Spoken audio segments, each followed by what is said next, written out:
मुखिया को 2,000 रुपये प्रदान करता है।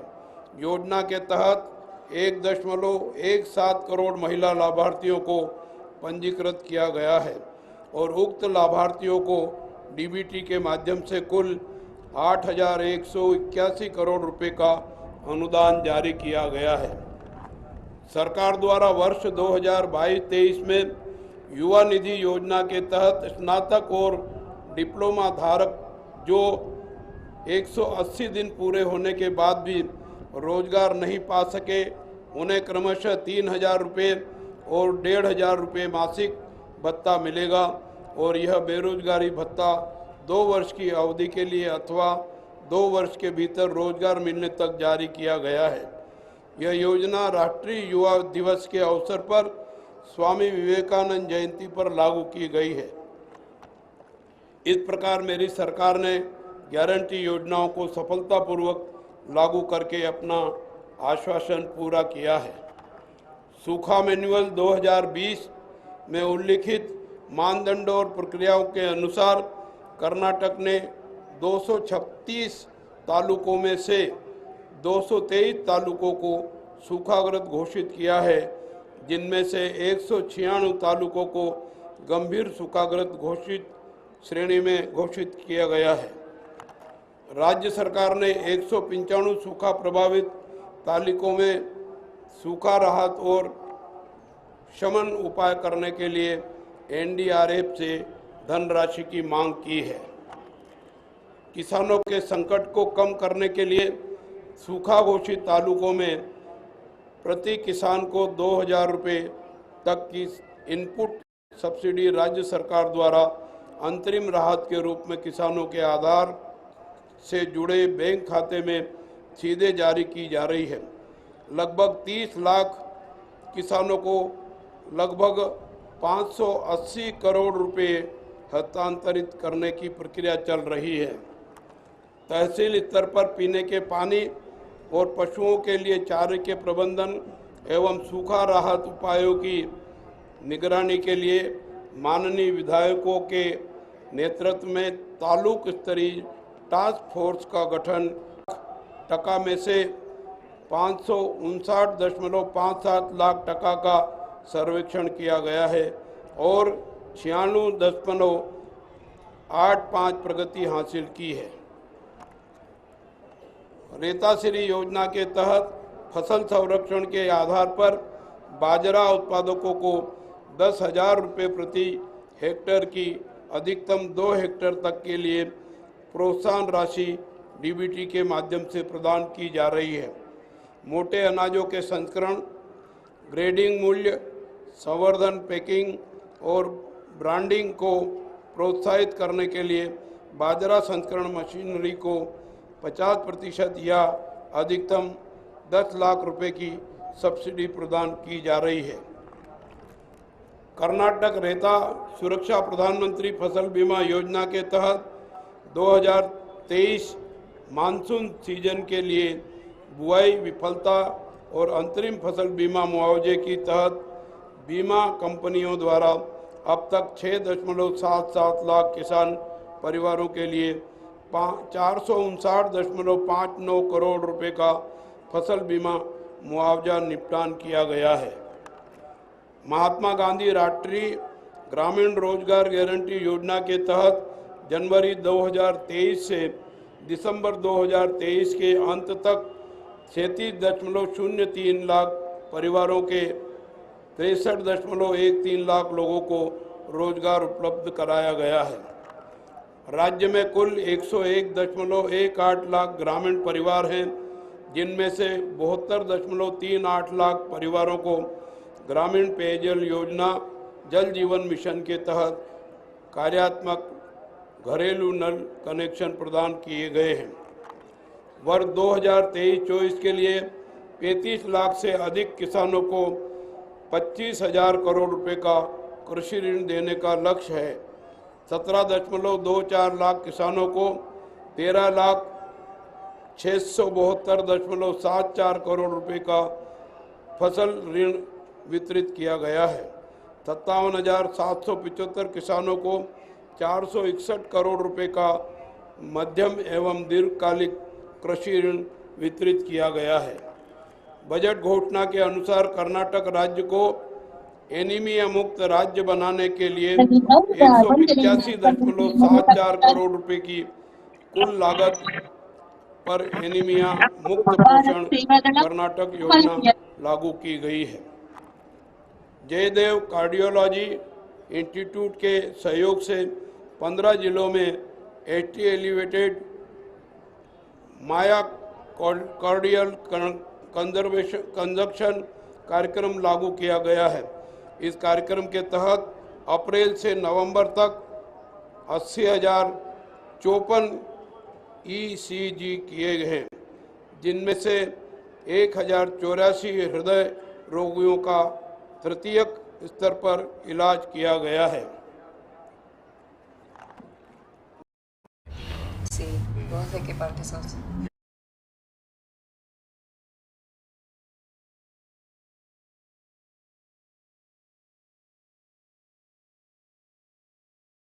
छः सौ 85 रोगियों को 2,82,439 साइकिल्स की डायलिसिस सेवाएं मुफ्त प्रदान की गई है और मौजूदा डायलिसिस केंद्रों को 219 तक विस्तारित करने के लिए कदम उठाए जा रहे हैं। बेहतर आपातकालीन स्वास्थ्य सेवाएं प्रदान करने के लिए 108 आरोग्य कवच योजना के तहत 262 नई, जिनमें 105 एडवांस्ड लाइफ सपोर्ट एम्बुलेंस और 157 बेसिक लाइफ सपोर्ट एम्बुलेंस सेवाओं को शामिल करने के लिए कदम उठाए गए हैं। ब्रांड बेंगलुरु कर्नाटक सरकार की एक महत्वाकांक्षी परियोजना इस विचार के साथ तैयार की गई है कि बेंगलुरु शहर के सर्वांगीण विकास और बेंगलुरु को एक वैश्विक केंद्र बनाने के लिए नागरिकों की आवाज़ सरकार की आवाज़ है। इस अवधारणा के तहत 8 प्रमुख मुद्दों पर विशेषज्ञों और जनता से सलाह मांगी गई थी। सार्वजनिक संगठनों, नागरिक सुरक्षा मंचों, उद्योग क्षेत्र के विशेषज्ञों के साथ चर्चा की गई है। तदनुसार 70,000 से अधिक सुझाव एकत्र किए गए और एक समिति सुझावों की जांच कर रही है और सिफारिश करेगी। बेंगलुरु के व्यापक विकास को ध्यान में रखते हुए एवं सुगम यातायात पर अधिक जोर देने की आवश्यकता को महसूस करते हुए 2,000 करोड़ रुपए की एक परियोजना शुरू की गई है और प्रमुख सड़कों की वाइड टॉपिंग के लिए निविदा आमंत्रित करने की प्रक्रिया शुरू की गई है। बेंगलुरु शहर की भीड़भाड़ का स्थायी समाधान खोजने के लिए चयनित स्थानों पर सुरंग सड़कें बनाने का प्रस्ताव है। 2 किलोमीटर क्षेत्र की सुरंग सड़क के निर्माण के लिए अंतर्राष्ट्रीय एजेंसी की मदद से विस्तृत परियोजना रिपोर्ट तैयार करने की प्रक्रिया शुरू कर दी गई है।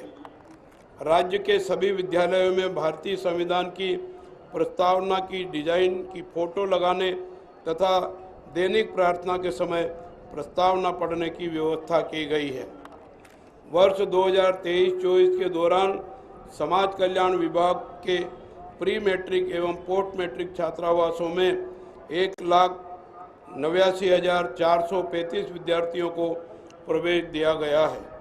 अनुसूचित जाति के 69,190 विद्यार्थियों को कुल 133.82 करोड़ रुपए की प्रोत्साहन निधि दी गई है। बेरोजगार अनुसूचित जाति, अनुसूचित जनजाति युवाओं को सहायता देने के लिए सरकार ने 4 पहिया टैक्सी खरीदने के लिए स्वावलंबी सारथी योजना शुरू की है। यह योजना अधिकतम 4 लाख रुपए से के साथ 75% की सब्सिडी प्रदान करेगी। डी देवराज अर्श स्वरोजगार व्यक्तिगत ऋण योजना, आरिवु शैक्षणिक ऋण योजना और गंगा कल्याण सिंचाई योजना पिछड़े वर्गों के लाभ के लिए 190 करोड़ रुपए के कुल अनुदान के साथ कार्यान्वित की गई है। राज्य में 62 अल्पसंख्यक मोरारजी देसाई आवासीय विद्यालयों को 6वीं से 12वीं कक्षा तक एकीकृत विद्यालयों में उन्नयन किए जाने से 1191 विद्यार्थियों को बेहतर शिक्षा मिल रही है। पहली बार अल्पसंख्यक समुदाय के उद्यमियों को कर्नाटक राज्य वित्तीय निगम से 6% ब्याज दर पर 10 करोड़ रुपए तक ऋण प्रदान करने की योजना लागू की गई है। चालू वर्ष में सरकार 54.40 करोड़ रुपए की लागत से दिव्यांग व्यक्तियों को विभिन्न उपकरण वितरित करने के लिए कदम उठा रही है। कर्नाटक का नाम बदलने के 50 वर्ष पूरे होने के अवसर पर राज्य भर में पूरे वर्ष कर्नाटक संभ्रम 50 कार्यक्रम मनाए जा रहे हैं। संकटग्रस्त सेवानिवृत्त पत्रकारों को मासिक मानदेय 12,000 रुपये तक तथा पारिवारिक सम्मान राशि 6,000 रुपये तक बढ़ा दी गई है। वन विभाग ने रेशम उत्पादन, जलवायु परिवर्तन, धातुओं की सघनता, स्थानीय इंडोर पौधों की खोज, सूक्ष्म शैवाल की खोज, चिकबल्लापुर जिले में चित्रावती नदी के पुनर्जीवन सहित विभिन्न पहलुओं पर शोध किया है।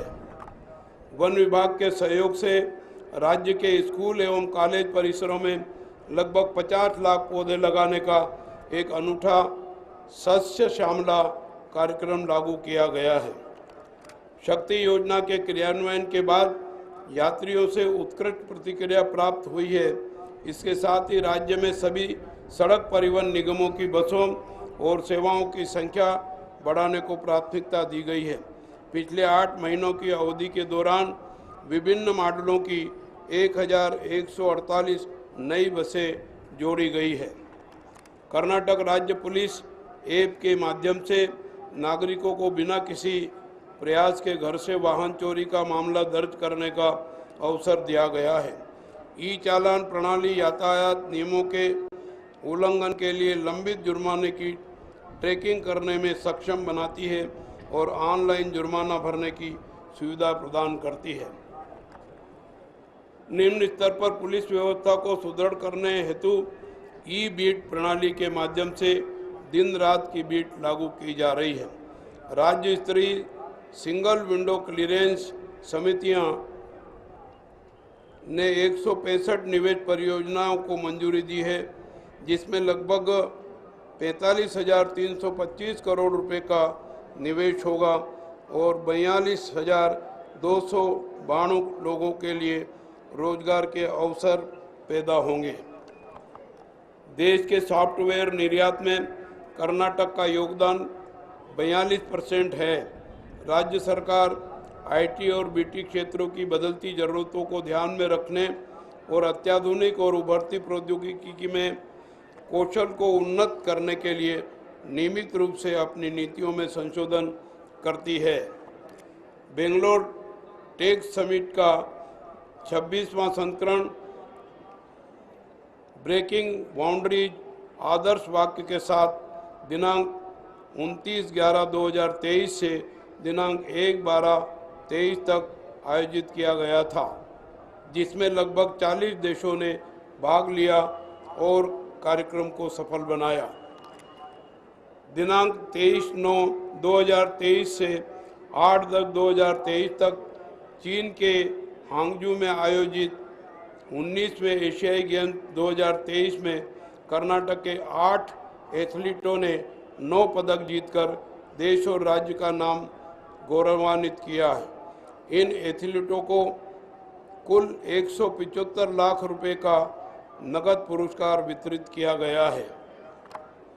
राजस्व मंत्रालय के अंतर्गत कार्यरत भूमि सर्वेक्षण, बंदोबस्त एवं भूमि अभिलेख विभाग में आत्मनिर्भर डिजिटलीकरण, आकारबंद, यूपीओआर योजना, पुनः सर्वेक्षण आदि ಅತ್ಯಂತ ವಿಭಿನ್ನವಾದದ್ದು.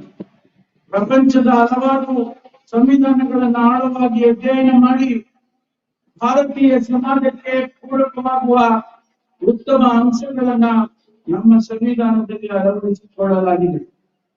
ಆಡಳಿತದ ಪ್ರಮುಖ ಅಂಗಾಂಗಗಳಾದ ಶಾಸಕಾಂಗ, ಕಾರ್ಯಾಂಗ ಮತ್ತು ನ್ಯಾಯಾಂಗಗಳಿಗೆ ಜವಾಬ್ದಾರಿಗಳನ್ನು ಸಂವಿಧಾನದಲ್ಲಿ ವಿವರವಾಗಿ ಗುರುತಿಸಲಾಗಿದೆ. ಭಾರತ ಸಂವಿಧಾನವು ಪ್ರಪಂಚದ ಇತರೆ ರಾಷ್ಟ್ರಗಳಿಗೆ ಮಾದರಿಯಾದ ಸಂವಿಧಾನವಾಗಿದೆ. ಭಾರತದ ಸಂವಿಧಾನದ ರಚನೆಗೆ ಕಾಣಿಕೆ ನೀಡಿದ ರಾಜಕೀಯ ಧುರೀಣರು, ರಾಷ್ಟ್ರ ಚಿಂತಕರು, ಪ್ರಜ್ಞಾವಂತರು ಮತ್ತು ಬುದ್ಧಿಜೀವಿಗಳನ್ನು ನಾವು ಈ ಸಂದರ್ಭದಲ್ಲಿ ಅತ್ಯಂತ ಗೌರವದಿಂದ ಸ್ಮರಿಸೋಣ. ಜಾತಿ ಪದ್ಧತಿ, ಆರ್ಥಿಕ ಅಸಮಾನತೆ, ಭಾಷಾ, ಸಂಸ್ಕೃತಿ, ಆಚಾರಗಳು, ಗಡಿ ಸಮಸ್ಯೆ ಭಾರತೀಯ ಒಕ್ಕೂಟದ ವ್ಯವಸ್ಥೆಯಲ್ಲಿನ ಕಠಿಣ ಸವಾಲುಗಳಾಗಿದ್ದವು. ಇಂತಹ ಸಮಸ್ಯೆಗಳಿಗೆ ಸೂಕ್ತ ಪರಿಹಾರಗಳನ್ನು ಕಂಡುಕೊಡುವಲ್ಲಿ ಭಾರತದ ಸಂವಿಧಾನ ಯಶಸ್ಸಾಗಿದೆ. ಭಾರತವು ಕೃಷಿ ಪ್ರಧಾನ ರಾಷ್ಟ್ರವಾಗಿದ್ದು ಕೃಷಿ ಮತ್ತು ನೀರಾವರಿಗೆ ಹೆಚ್ಚಿನ ಆದ್ಯತೆ ನೀಡಲಾಗಿದೆ. ಹಸಿರು ಕ್ರಾಂತಿಯ ಮೂಲಕ ಆಹಾರ ಸ್ವಾವಲಂಬನೆ ಸಾಧಿಸಲಾಗಿದೆ. ಕೈಗಾರಿಕಾ ಕ್ರಾಂತಿ ಮೂಲಕ ಮಾಹಿತಿ ತಂತ್ರಜ್ಞಾನ, ಬಾಹ್ಯಾಕಾಶ ಸಂಶೋಧನೆಗಳು, ಸಂಪರ್ಕ ಕ್ಷೇತ್ರಗಳಾಗಿ ಪ್ರಗತಿಯಿಂದಾಗಿ ಭಾರತವು ಪ್ರಪಂಚದ ರಾಷ್ಟ್ರಗಳಲ್ಲಿ ಹೊರಹೋಗಿವೆ. ಮುಂದುವರಿದ ರಾಷ್ಟ್ರಗಳು ಭಾರತದ ನೀಡುತ್ತಿವೆ. ಕೃಷಿ ಮತ್ತು ನೀರಾವರಿ ಅಭಿವೃದ್ಧಿಯ ಜೊತೆಗೆ ರಾಜ್ಯದ ಔದ್ಯೋಗೀಕರಣದ ಹಾದಿಯನ್ನು ಸುಗಮಗೊಳಿಸಲು ರಸ್ತೆ ಮತ್ತು ಸಂಪರ್ಕದ ಅಭಿವೃದ್ಧಿ,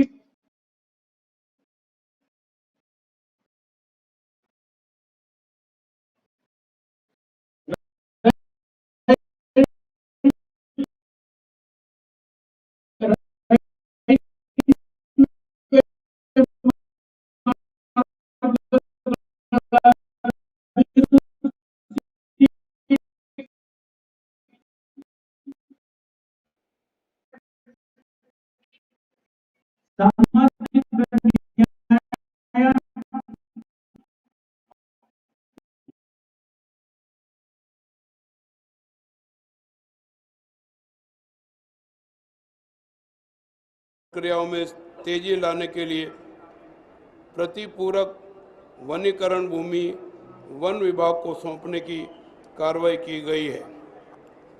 उत्तर कर्नाटक की प्रतिष्ठित ऊपरी कृष्णा परियोजना चरण 3 के परियोजना कार्यों में तेजी लाने के लिए भूमि अधिग्रहण और पुनर्वास और पुनर्निर्माण प्रक्रिया को प्राथमिकता दी गई है। संविधान लागू होने के 75वें साल के इस कालखंड में कर्नाटक एवं भारत ने अभूतपूर्व प्रगति की है। हम सब हमारे द्वारा 1950 में आज ही के दिन अपनाए गए अद्भुत लिखित संविधान के कारण संभव हुआ है।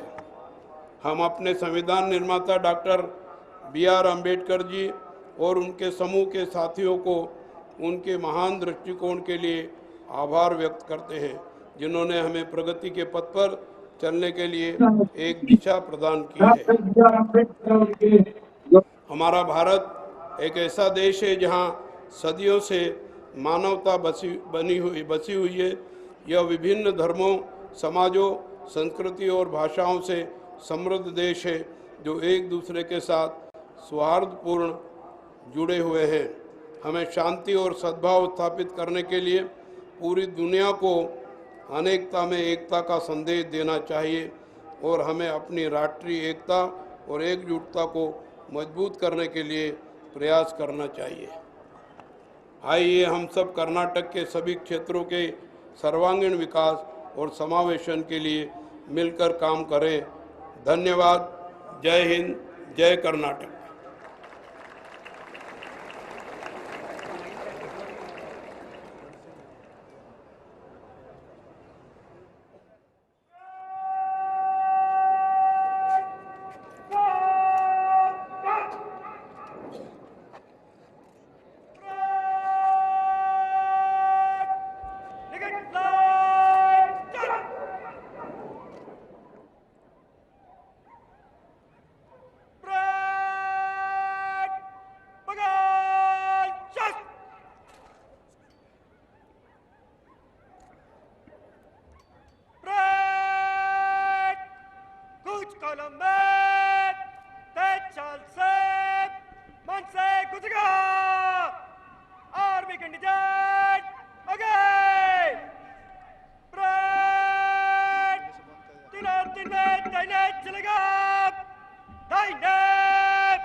ಕರ್ನಾಟಕ ಸರ್ಕಾರದ ಗ್ಯಾರಂಟಿ ಯೋಜನೆಗಳು ಹಾಗೂ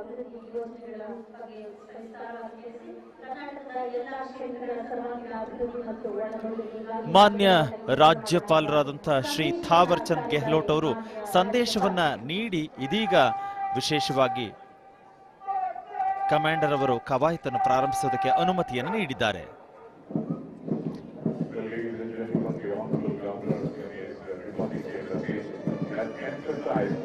Karnataka government had promised 5 guarantees and it has delivered as promised.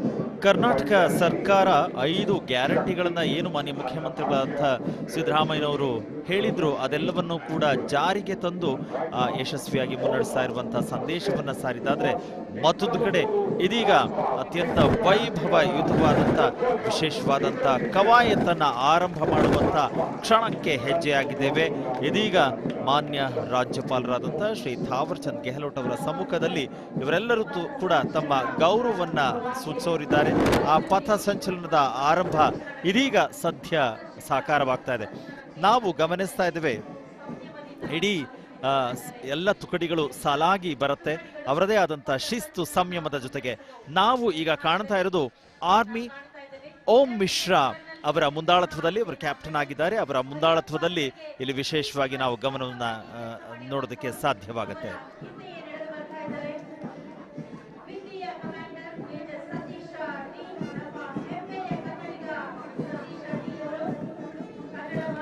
ನಮಗೆ ನಿಜವಾಗ್ಲೂ ಇಲ್ಲಿ ಎಲ್ಲವೂ ಕೂಡ ಗಮನಿಸ್ತಾ ಹೋದ್ರೆ ಒಂದು ಪರೇಡ್ ಕಮಾಂಡರ್ ಶ್ರೀ ಸಚಿನ್ ಸಿನ್ಹಾ ಅವರು ಉತ್ತರ ಭಾರತದವರಾಗಿ ಇಲ್ಲಿ ಪರೇಡ್ ಕಮಾಂಡರ್ ಆಗಿ ಎಲ್ಲ ರೀತಿಯ ಗೌರವಗಳನ್ನ ವಂದನೆಗಳನ್ನ ಸ್ವೀಕರಿಸಿದ್ದು ಅಥವಾ ನೀಡಿದ್ದಾದ್ರೆ, ಮತ್ತೊಂದು ಕಡೆ ಸೆಕೆಂಡ್ ಕಮಾಂಡರ್ ಅಂದ್ರೆ ದ್ವಿತೀಯ ಕಮಾಂಡರ್ ಆಗಿ ಶ್ರೀ ಸತೀಶ ಡಿ ಅವರನ್ನ ನಾವು ಕಾಣ್ತಾ ಇದ್ದೇವೆ. ಅವರು ಕನ್ನಡದವರು, ಕರ್ನಾಟಕದವರು ಅಂತ ಹೇಳೋದಕ್ಕೆ ಹೆಮ್ಮೆ ಆಗತ್ತೆ. ಈ ಎಲ್ಲವನ್ನೂ ಕೂಡ ಪರಿವೀಕ್ಷಣೆಯನ್ನ ಮಾಡೋದಕ್ಕೆ ಮಾನ್ಯ ರಾಜ್ಯಪಾಲರು ಸಜ್ಜಾಗಿದ್ದಾರೆ. ಆ ಗೌರವವನ್ನು ಕೂಡ ಪ್ರತಿ ತುಕಡಿಗಳಿಂದ ಸ್ವೀಕರಿಸ್ತಾರೆ. ಆ ಹಿನ್ನೆಲೆಯಲ್ಲಿ ಸಾಕಷ್ಟು ಜನ ಈ ಗಣರಾಜ್ಯೋತ್ಸವವನ್ನು ವೀಕ್ಷಣೆ ಮಾಡೋದಕ್ಕೆ ಇಲ್ಲಿ ಬಂದಿದ್ದಾರೆ. ಅದನ್ನು ಕೂಡ ಗಮನಿಸ್ವಿ. ನೋಡಿ, ಈಗ ಪರೇಡ್ ಕಮಾಂಡರ್ ಶ್ರೀ ಸಚಿನ್ ಸಿನ್ಹಾ ಅವರು, ಅದೇ ರೀತಿಯಾಗಿ ದ್ವಿತೀಯ commander Shri Satish D major ಅವರು. ಒಂದೊಂದು ತುಕಡಿಗಳು ತಮ್ಮ ಪಥ ಸಂಚಲನವನ್ನ ವಿಶೇಷವಾಗಿ ರಾಜ್ಯಪಾಲರ ಮುಂಭಾಗದಲ್ಲಿ ಬಂದು ಅವರಿಗೆ ಗೌರವ ಸೂಚಿಸುತ್ತೆ. ಅದೇ ರೀತಿಯಾಗಿ ರಾಜ್ಯಪಾಲರು ಕೂಡ ಆ ಒಂದು ಗೌರವವನ್ನ ಅವರಿಗೆ ಸೂಚಿಸ್ತಾ ಇದ್ದಾರೆ. ಇಲ್ಲಿ ನಾವು ಒಂದೊಂದಾಗಿ ಗಮನಿಸ್ತಾ ಹೋಗದಾದ್ರೆ, ಮೊದಲನೇದಾಗಿ ಆರ್ಮಿ ಓಂ ಮಿಶ್ರಾ ಅವರ ನಾಯಕತ್ವದಲ್ಲಿ ಇಲ್ಲಿ ಪಥ ಸಂಚಲನ ಮಾಡುತ್ತೆ. ಅದಲ್ಲದೆ air force Jaswinder Singh wing commander ಇವರ ಮುಂದಾಳತ್ವದಲ್ಲಿ ಇಲ್ಲಿ ನಾವು ತಂಡವನ್ನು ನೋಡ್ತೇವೆ. ಮಾನ್ಯ ರಾಜ್ಯಪಾಲರು ಆ ಗೌರವವನ್ನ ಸ್ವೀಕರಿಸಿ ಅವರು ಕೂಡ ಗೌರವವನ್ನ ನೀಡ್ತಾ ಇರೋದನ್ನ ನಾವಿಲ್ಲಿ ಗಮನಿಸಬಹುದು. ವಿಶೇಷ BSF ದಿನೇಶ್ ಸಿಂಗ್ ಗುರ್ಜರ್ ಅವರ ತಂಡ ಇಲ್ಲಿ ಪಥಸಂಚಲನವನ್ನು ಮಾಡ್ತಾ ಇದೆ. ಅದಲ್ಲದೆ CRPF ಉಮನ್ ವಿಜಯ HP ಅವರ ಮುಂದಾಳತ್ವದಲ್ಲಿ ನಾವು ಕಾಣಬಹುದು. ಹಾಗೆ Kerala state police Sujith S Nair ಅವರ ಮುಂದಾಳತ್ವದಲ್ಲಿ ನಾವೀಗ ಗಮನಿಸ್ತಾ ಇದ್ದೀವಿ ವಿಜಯ HP CRPF ಉಮನ್ ಅಂದ್ರೆ ಮಹಿಳಾ ತಂಡವನ್ನು ನಾವಿಲ್ಲಿ ಗಮನಿಸ್ತಾ ಇದ್ದೇವೆ. ಮಾನ್ಯ ರಾಜ್ಯಪಾಲರು ಗೌರವ. ಇದೀಗ ಕೇರಳ ರಾಜ್ಯ ಪೊಲೀಸ್ ಅವರು ಜೊತೆಯಲ್ಲಿದ್ದಾರೆ, ಅಂದ್ರೆ ಬೇರೆ ರಾಜ್ಯದವರು ಕೂಡ ಇಲ್ಲಿ ಭಾಗವಹಿಸ್ತಾರೆ. ಅದಕ್ಕೆ ಪ್ರತೀಕವಾಗಿ ನಾವು ನೋಡ್ತೇವೆ ಅದರ ಮುಂದಾಳತ್ವವನ್ನ ಸುಜಿತ್ S ನಾಯರ್ ಅವರು ವಹಿಸಿಕೊಂಡಿದ್ದಾರೆ. ಇದೀಗ ನಾವು ನೋಡ್ತಾ ಇದ್ದೀವಿ KSRP ವಿಠಲ್ ಮಾರ್ಚಂಡಿ ಅವರ ಮುಂದಾಳತ್ವದಲ್ಲಿ, ನಾಯಕತ್ವದಲ್ಲಿ ಆ ಒಂದು ತಂಡವನ್ನ ಗಮನಿಸ್ತಾ ಇದ್ದೇವೆ.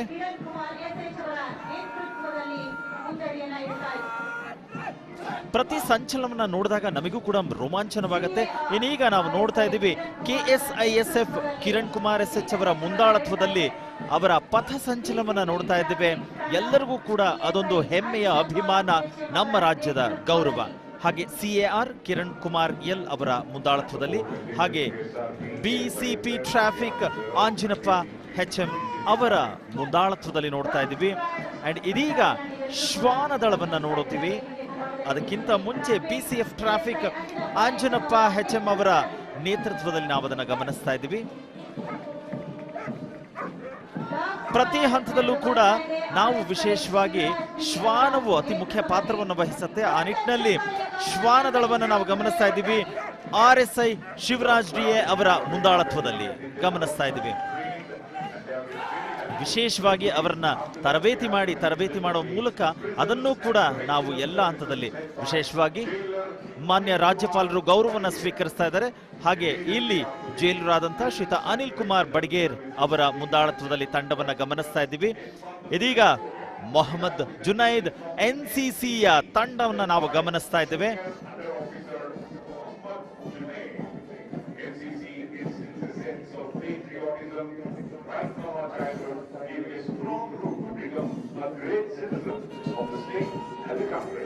ಇದೀಗ ನಾವು ಗಮನಿಸ್ತಾ ಇದ್ದೀವಿ ESI ರಾಕೇಶ್ ಬಿ ಅವರ ಮುಂದಾಳತ್ವದಲ್ಲಿ ಎಕ್ಸೈಸ್ ಡಿಪಾರ್ಟ್ಮೆಂಟ್ ಅಬಕಾರಿ ಇಲಾಖೆಯನ್ನ ನಾವು ಗಮನಿಸ್ತಾ ಇದ್ದೀವಿ.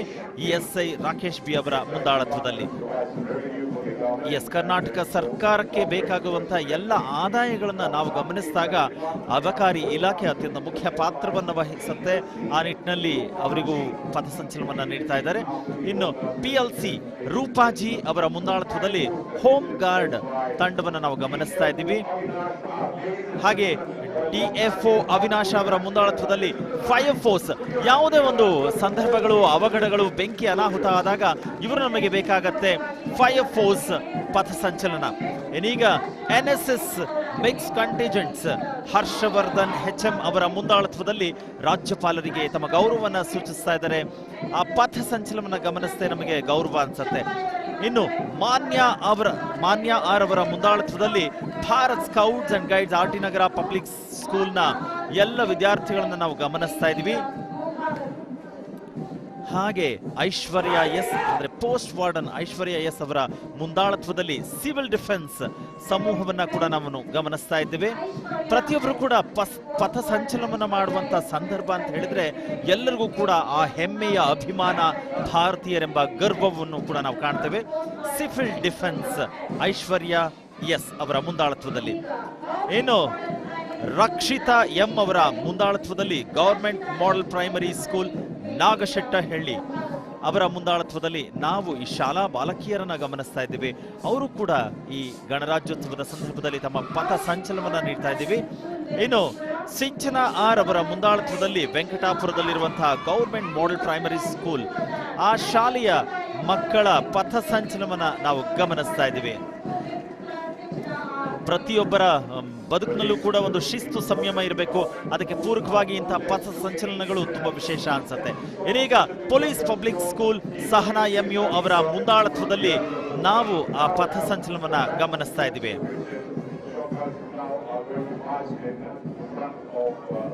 ಪೊಲೀಸ್ ಪಬ್ಲಿಕ್ ಸ್ಕೂಲ್ನ ಪಥ ಸಂಚಲನವನ್ನ ಸಹನಾ MU ಅವರ ಮುಂದಾಳತ್ವದಲ್ಲಿ ನಾವು ಗಮನಿಸ್ತಾ ಇದ್ದೀವಿ. ಇದೀಗ ಆಹ್ನ ರಾಜೇಂದ್ರ ಜೋಶಿ ಅವರ ಮುಂದಾಳತ್ವದಲ್ಲಿ ಲಿಟಲ್ ಫ್ಲವರ್ ಪಬ್ಲಿಕ್ ಸ್ಕೂಲ್ ಅವರ ಮುಂದಾಳತ್ವದಲ್ಲಿ ನಾವು ಗಮನಿಸ್ತಾ ಇದ್ದೀವಿ ಪಥ ಸಂಚಲನವನ್ನ. ಪ್ರತಿಯೊಬ್ಬರೂ ಕೂಡ ತಮ್ಮದೇ ಆದಂತಹ ಒಂದು ವಿಶಿಷ್ಟವಾದಂತ ಉಡುಗೆ ತೊಡುಗೆಗಳ ಮೂಲಕ ಗೌರವವನ್ನು ಸೂಚಿಸ್ತಾ ಇದ್ದಾರೆ. ಸೋಮಿತಾ ಮನೋಹರ ಎಂಡೋವರ್ಸ್ ಇಂಟರ್ನ್ಯಾಷನಲ್ ಶಾಲೆಯ ವಿದ್ಯಾರ್ಥಿಗಳು ಕೂಡ ಇಲ್ಲಿ ಜೊತೆಯಲ್ಲಿದ್ದಾರೆ. ಅವರು ತಮ್ಮ ಪಥ ಸಂಚಲನವನ್ನ ಇಲ್ಲಿ ಪ್ರಸ್ತುತಪಡಿಸ್ತಾ ತಮ್ಮ ಗೌರವವನ್ನು ಸೂಚಿಸ್ತಾ ಇದ್ದಾರೆ ರಾಜ್ಯಪಾಲರಿಗೆ. ಇಲ್ಲಿ ಎಲ್ಲರೂ ಕೂಡ ಒಂದು ಎನ್ನುವಂತಹ ಮನೋಭಾವವನ್ನ ನೀಡಲಾಗ್ತಾ ಇದೆ. ಇಲ್ಲಿ ಜುಯಾ ಹುಸೇನ್ ಫ್ಲಾರೆನ್ಸ್ ಪಬ್ಲಿಕ್ ಶಾಲೆಯ ಮಕ್ಕಳು ತಮ್ಮ ಪಥ ಸಂಚಲನವನ್ನ ನೀಡ್ತಾ ಇದ್ದಾರೆ, ರಾಜ್ಯಪಾಲರಿಗೆ ಗೌರವವನ್ನ ಸೂಚಿಸ್ತಾ ಇದ್ದಾರೆ. ಎಲ್ಲರೂ ಒಟ್ಟಾಗಿ ನಾವು ಇಂಥ ಪಥ ಸಂಚಲನವನ್ನು ಮಾಡಿದಾಗ ಅಥವಾ ಹೆಜ್ಜೆಗಳನ್ನು ಹಾಕಿದಾಗ ನಾವೆಲ್ಲರೂ ಕೂಡ ಒಂದೇ ಅನ್ನುವಂತಹ ಮನೋಭಾವ. ಇನ್ನೀಗ ನಾವು ಗಮನಿಸ್ತಾ ಇದ್ದೀವಿ ತನುಷಾ ಪಾಟೀಲ್ ಅವರ ಮುಂದಾಳತ್ವದಲ್ಲಿ ರಾಜರಾಜೇಶ್ವರಿ ಇಂಗ್ಲಿಷ್ ಶಾಲೆಯ ಮಕ್ಕಳನ್ನ. ಪ್ರತಿ ಹಂತವನ್ನು ನೋಡಿದಾಗ ರಾಜ್ಯಕ್ಕೆ, ರಾಷ್ಟ್ರಕ್ಕೆ ನಾವು ಗೌರವ ಸೂಚಿಸಬೇಕು. ಅಲ್ಲಿ ಬೇಕಾಗಿರುವಂತಹ ಸಂಯಮವನ್ನು ಕೂಡ ನಾವು ನೋಡ್ತಾ ಇದ್ದೀವಿ. ಇನ್ನೀಗ ಮುಂದೆ ನಾವು ಗಮನಿಸ್ತಾ ಇದ್ದೀವಿ ಆದಿತ್ಯ ರಾಜ್ ಅವರ ಮುಂದಾಳತ್ವದಲ್ಲಿ ರಾಷ್ಟ್ರೀಯ ಮಿಲಿಟರಿ ಶಾಲೆಯ ವಿದ್ಯಾರ್ಥಿಗಳನ್ನ ಗಮನಿಸ್ತಾ ಇದ್ದೇವೆ. ಇದನ್ನ ನಾವು ಗಮನಿಸ್ತಾ ಇದ್ದೀವಿ. ಆದಿತ್ಯ ರಾಜ್ ಅವರ ಮುಂದಾಳತ್ವದಲ್ಲಿ ರಾಷ್ಟ್ರೀಯ ಮಿಲಿಟರಿ ಶಾಲೆಯ ವಿದ್ಯಾರ್ಥಿಗಳ ಪಥ ಸಂಚಲನ. ಇನ್ನು ಸಂಹಿತಾ ಪ್ರಭು ಅವರ ಮುಂದಾಳತ್ವದಲ್ಲಿ ಪ್ರೆಸಿಡೆನ್ಸಿ ಶಾಲೆ ನಂದಿನಿ ಬಡಾವಣೆಯ ವಿದ್ಯಾರ್ಥಿಗಳನ್ನ ಗಮನಿಸ್ತಾ ಇದ್ದೀವಿ. ಇಲ್ಲಿ ಪ್ರತಿ ಬಾರಿ ಕೂಡ ಅಷ್ಟೇ ಎಲ್ಲ ಶಾಲೆಗಳು ಇಂಥ ಗಣರಾಜ್ಯೋತ್ಸವದಲ್ಲಿ ಸ್ವಾತಂತ್ರ್ಯ ದಿನಾಚರಣೆಯ ಸಂದರ್ಭದ ಪಥಸಂಚಲನದಲ್ಲಿ ನಾವು ಬರಬೇಕು ಅಂತ ಅನ್ಕೊಳ್ತಾರೆ. ಹಾಗೆ ಗಮನಿಸ್ತಾ ಇದ್ದೀವಿ Anjana Madiya Sharon army public school K Kamaraj road ಇಲ್ಲಿನ ಶಾಲೆ ವಿದ್ಯಾರ್ಥಿಗಳನ್ನ ನಾವು ಗಮನಿಸ್ತಾ ಇದ್ವಿ. ಇದೀಗ ನಾವು ನಾಗೇಶ್ ಮೋನಿಕಾ ಇವರ ಮುಂದಾಳತ್ವದಲ್ಲಿ ಸಮರ್ಥನಂ ಟ್ರಸ್ಟ್ ನ ವಿಶೇಷ ಮಕ್ಕಳನ್ನ ನಾವು ನೋಡೋದಕ್ಕೆ ಮುಂದಾಗ್ತಾ ಇದ್ವಿ. ಇದು ಆರ್ಮಿ ಪಬ್ಲಿಕ್ ಶಾಲೆಯ ವಿದ್ಯಾರ್ಥಿಗಳನ್ನ ನೋಡಿದ್ವಿ. ಆದ್ರೆ ಈಗ ಬರ್ತಾ ಇರುವಂತದ್ದು ನಾಗೇಶ್ ಮತ್ತು ಮೋನಿಕಾ ಅವರ ಮುಂದಾಳತ್ವದಲ್ಲಿ ಸಮರ್ಥನಂ ಟ್ರಸ್ಟ್ ಅನ್ನ ಗಮನಿಸ್ತಾ ಇದ್ದೀವಿ. ವಿಶೇಷ ಮಕ್ಕಳು ನಾವು ಕೂಡ ಎಲ್ಲರಂತೆ ಸಬಲರಿದ್ದೇವೆ, ಎಲ್ಲದಕ್ಕೂ ಕೂಡ ನಾವು ಕೂಡ ಗೌರವವನ್ನು ಸೂಚಿಸ್ತೇವೆ ಅಂತ ಹೇಳಿ ಈ ಒಂದು ರಾಷ್ಟ್ರಕ್ಕೆ ಗೌರವವನ್ನು ಸೂಚಿಸೋದಕ್ಕೆ ಮುಂದಾಗ್ತಾ ಇದ್ದಾರೆ. ಅವರ ವಿಶೇಷವಾದಂಥ ಸಂದರ್ಭ. ಅದೇ ರೀತಿಯಾಗಿ ಪ್ರವೀಣ ಆರ್, ದೀಪಾ ಬಿ, ರಮಣ ಮಹರ್ಷಿ ಅಕಾಡೆಮಿಯ ವಿದ್ಯಾರ್ಥಿಗಳು ಕೂಡ ಇಲ್ಲಿ ನಾವು ಗಮನಿಸ್ತಾ ಇದ್ದೀವಿ. ಏನಂದ್ರೆ ಈ ವಿದ್ಯಾರ್ಥಿಗಳು ನಾವೆಲ್ಲರೂ ಒಟ್ಟೊಟ್ಟಾಗಿ ದೇಶವನ್ನ ಸಂಭ್ರಮಿಸೋಣ, ಗಣರಾಜ್ಯೋತ್ಸವವನ್ನ ಸಂಭ್ರಮಿಸೋಣ ಅಂತ ಇದೀಗ ಆ ಎಲ್ಲವನ್ನು ಮುಗಿಸಿಕೊಂಡ ನಂತರ ನಾವು ಬ್ಲಾಕ್ ಪ್ಲಾಟೂನ್ಸ್ ನ ಗಮನಿಸ್ತಾ ಇದ್ದೀವಿ. ವಿಶೇಷವಾಗಿ Srikanth V M, junior under officer, Kristu Jayanti NCC band ನ ಮೂಲಕ ನಾವು ಗಮನಿಸ್ತಾ ಇದ್ದೇವೆ. ಬಹುಶಃ ಈ ಸಂಯಮವನ್ನ, ಶಿಸ್ತನ್ನ ಕಲಿಬೇಕು ಅಂತ ಹೇಳಿದಾಗ ಇಂಥದೆಲ್ಲವನ್ನು ಕೂಡ ನಾವು ನೋಡ್ತಾ ಹೋದ್ರೆ ನಮಗೆ ಗೊತ್ತಾಗತ್ತೆ. ವಿಶೇಷವಾದಂತಹ ಬ್ಯಾಂಡ್ ಸೆಟ್ ವಾದನದ ಮೂಲಕ ಗೌರವ ಸೂಚಿಸ್ತಾ ಇದ್ದಾರೆ. ಅಂಡ್ ಇದೀಗ ಮುಂದಿನ ಬ್ಯಾಂಡ್ ಪ್ಲಾಟೂನ್ಸ್ ಆರುಷಿ ಪೊಲೀಸ್ ಪಬ್ಲಿಕ್ ಶಾಲೆಯ ವಿದ್ಯಾರ್ಥಿನಿಯರನ್ನ ನಾವಿಲ್ಲಿ ಗಮನಿಸಬಹುದು. ಹಲವು ವಾದ್ಯಗಳನ್ನು ನುಡಿಸುವ ಮೂಲಕ ಈ ದೇಶಕ್ಕೆ ಗೌರವ ಸೂಚಿಸುವಂಥದ್ದನ್ನ, ರಾಜ್ಯಪಾಲರಿಗೆ ಗೌರವನ ನೀಡುವಂಥದ್ದನ್ನ ಇಲ್ಲಿ ನೀಡಲಾಗ್ತಾ ಇದೆ. ಗಮನಿಸ್ತಾ ಇದ್ದೀವಿ ಪೊಲೀಸ್ ಪಬ್ಲಿಕ್ ಶಾಲೆಯ ವಿದ್ಯಾರ್ಥಿ ಬಳಗವನ್ನ. ಶಾಲಾ ಹಂತಗಳಿಂದಲೇ ಈ ರೀತಿಯ ಶಿಸ್ತು ಸಂಯಮವನ್ನು ತಿಳಿದಾಗ ಸಮಾಜಕ್ಕೆ ಒಬ್ಬ ಒಳ್ಳೆ ಪ್ರಜೆಯಾಗಿ ಬೆಳೆಯೋದಕ್ಕೆ ಸಾಧ್ಯವಾಗುತ್ತೆ. ಆ ಹಿನ್ನೆಲೆಯಲ್ಲಿ ಗಣರಾಜ್ಯೋತ್ಸವದಲ್ಲಿ ಭಾಗವಹಿಸೋದು ಕೂಡ ಅಷ್ಟೇ ವಿಶೇಷ ಅನ್ಸುತ್ತೆ. ಇನ್ನು ನಾವೀಗ ನೋಡ್ತಾ ಇದ್ದೀವಿ ಪ್ರೆಸಿಡೆನ್ಸಿ ಶಾಲೆ ನಂದಿನಿ ಬಡಾವಣೆಯ ವಿದ್ಯಾರ್ಥಿ ಬಳಗವನ್ನ ಯಶಸ್ವಿ ಪಾಟೀಲ್ ಅವರ ಮುಂದಾಳತ್ವದಲ್ಲಿ. ಶಾಲೆಯ ಮಕ್ಕಳಲ್ಲಿ ನಮಗೆ ಶಿಸ್ತು ಬರಬೇಕು ಅಥವಾ ಅವರಿಗೆ ದೇಶದ ಬಗ್ಗೆ ಅಭಿಮಾನ ಹೆಚ್ಚಾಗಬೇಕು ಅಂದ್ರೆ ಇಂತಹ ಕಾರ್ಯಕ್ರಮಗಳನ್ನ ಗಮನಿಸಿದಾಗ ನಮಗೆ ಗೊತ್ತಾಗುತ್ತೆ. ಪ್ರೆಸಿಡೆನ್ಸಿ ಸ್ಕೂಲ್ ನಂದಿನಿ ಲೇಔಟ್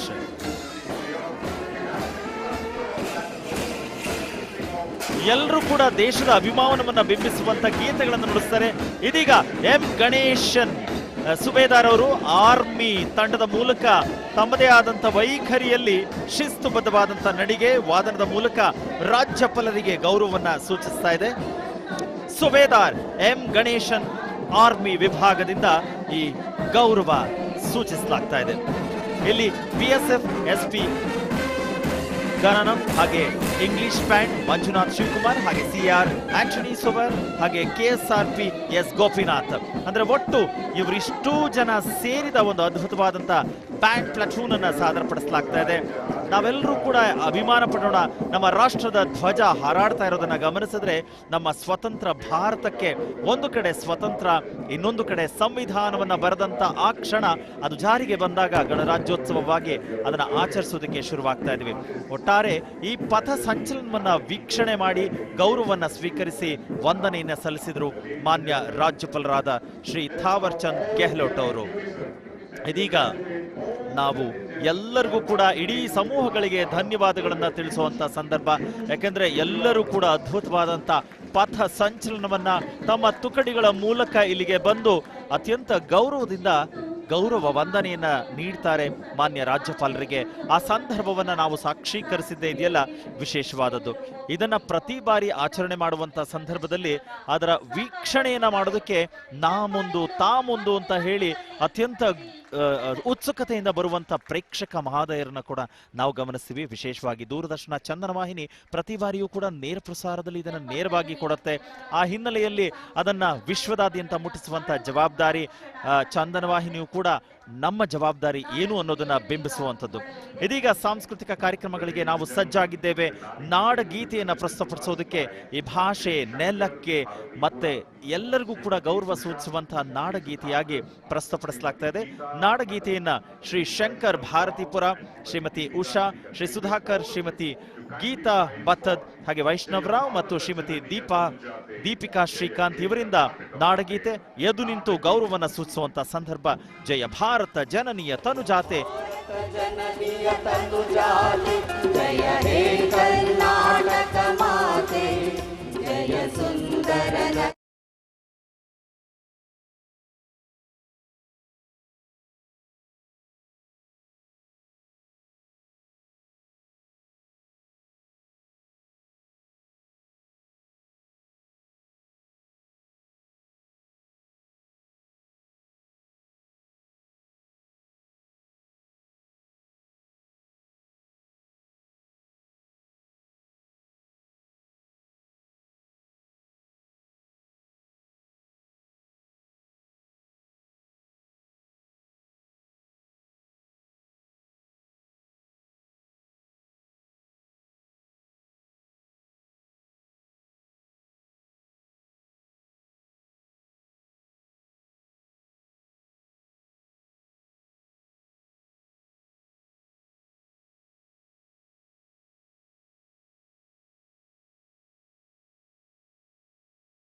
कुछ देर के पश्चात देश की राष्ट्रपति माननीय श्रीमती द्रौपदी मुर्मू और इस वर्ष के गणतंत्र दिवस के हमारे खास मेहमान फ्रांस के राष्ट्रपति श्री इमैनुअल मैक्रों का आगमन होगा। महामहिम श्री इमैनुअल मैक्रों फ्रांस के 5वें गणराज्य के 8वें राष्ट्रपति हैं। उन्होंने देश को एक सक्षम नेतृत्व प्रदान किया है, युवा नेतृत्व जिसने हर क्षेत्र में आशातीत विकास किया है, जन भागीदारी सुनिश्चित की है और सबसे खास बात भारत और फ्रांस के जो आपसी संबंध हैं विश्व बंधुत्व पर आधारित हैं। सामरिक साझेदारी भी उतनी ही महत्वपूर्ण है। 1977 में जन्मे हैं श्री इमैनुअल मैक्रों और फ्रांस को एक अनुकरणीय नेतृत्व देने का सक्षम प्रयास करते नजर आते हैं। Friends, this year we are celebrating the 25th anniversary of the India-France strategic partnership. As was mentioned, India and France enjoy a special bond, and as strategic partners we share a high degree of convergence on a range of regional and global issues. Some of you may recall that in July 2023, Prime Minister Modi was the guest of honor at the Bastille Day parade held in Paris. Later in September, President Macron was our honored guest for the Leaders Summit in India for the G20. President Emmanuel Macron is the 5th head of state from France to be accorded the honor of being the chief guest at the Republic Day parade, and the 6th time that a French leader will attend the celebrations as chief guest since 1976. He has a close relationship with Prime Minister Modi, and France has emerged as one of India's closest partners in Europe. We now would like to learn a little more about this year's Republic Day parade. Chief guest, President Emmanuel Macron.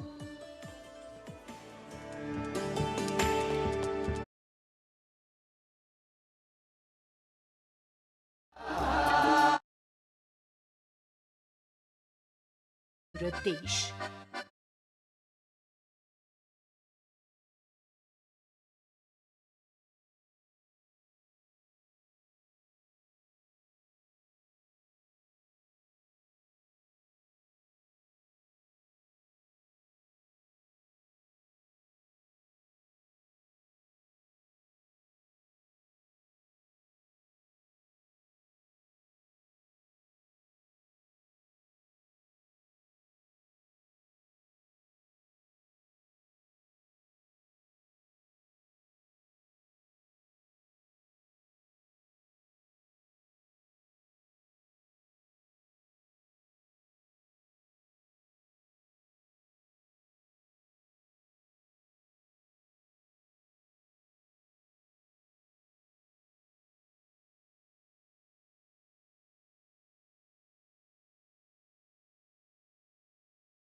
Bus ಅರಣ್ಯ ಪಾಲಿತರ ತಂಡ ದರ್ಶನ್ ಇವರು ಬಂದು ಮಾಹಿತಿಯನ್ನ ಸ್ವೀಕರಿಸಬೇಕು.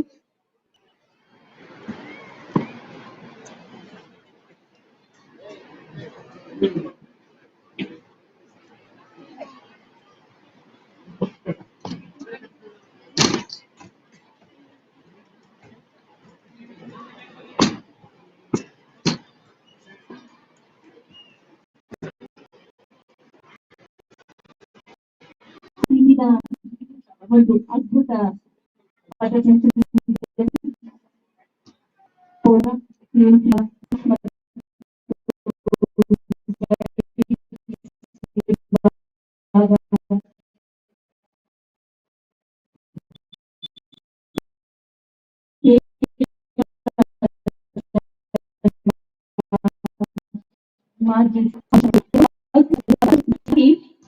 ಶಿಸ್ತುಬದ್ಧ ಕವಾಯತು ಮಾರ್ಗದರ್ಶನವನ್ನ Shri Ashok ಕೆಡಿ IPS police ಅಧೀಕ್ಷಕರು ಹಾಗೂ ಉಸ್ತುವಾರಿ Shri Paramesh K DSP DR ಅವರು ಹಾಗೂ ಶ್ರೀ ಸುಂದರ ಕವಾಯತಿನ ದಂಡನಾಯಕರಾಗಿ ಶ್ರೀ ರಂಗನಾಥ ಕೋಟಿ RPರವರು ಕೊಟ್ಟಿದ್ದಾರೆ.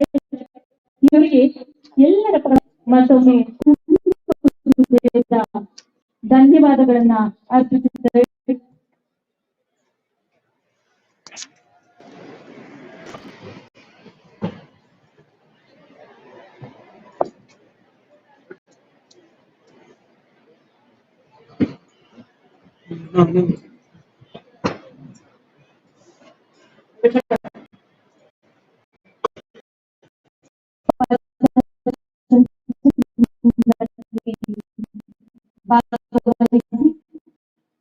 ಬಹುಮಾನವನ್ನ ಪಡೆದಂತಹ ಎಲ್ಲ ಬಹುಮಾನ ವಿತರಿಸಿದಂತಹ ಗಣ್ಯರಿಗೆ ಅತಿಥಿಗಳಿಗೆ ತುಂಬು ಹೃದಯದ ಧನ್ಯವಾದಗಳು.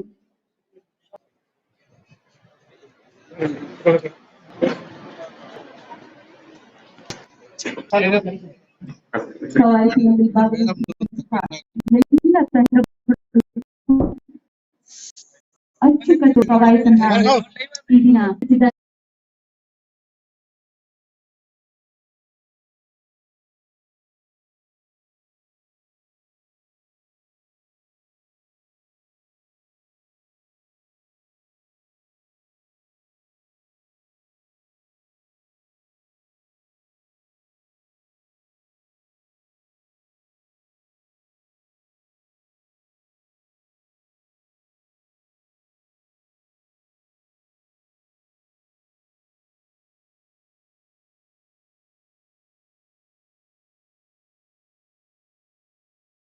ಅಂತ ಹೇಳಿದ್ರೆ ಹೊಂಬಾಳೆ ಫಿಲ್ಮ್ಸ್ ಮತ್ತು ಆ ಲೈವ್ ಒನ್ ಸ್ಟುಡಿಯೋ ಇದನ್ನ ಪ್ರಸ್ತುತಪಡಿಸಿದೆ.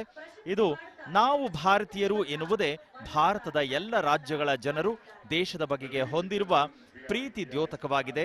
ಒಂದೇ ಮಾತರಂ ಗೀತೆಯೊಂದಿಗೆ ಪ್ರವೇಶಿಸುವ ಕಲಾವಿದರು ಭಾರತದ ನೆಲದ ಸೊಬಗನ್ನ ಪ್ರಶಂಸಿಸ್ತಾ ನೆಲದ ಸೌಂದರ್ಯವನ್ನ ವರ್ಣಿಸ್ತಾ ನರ್ತಿಸ್ತಾರೆ.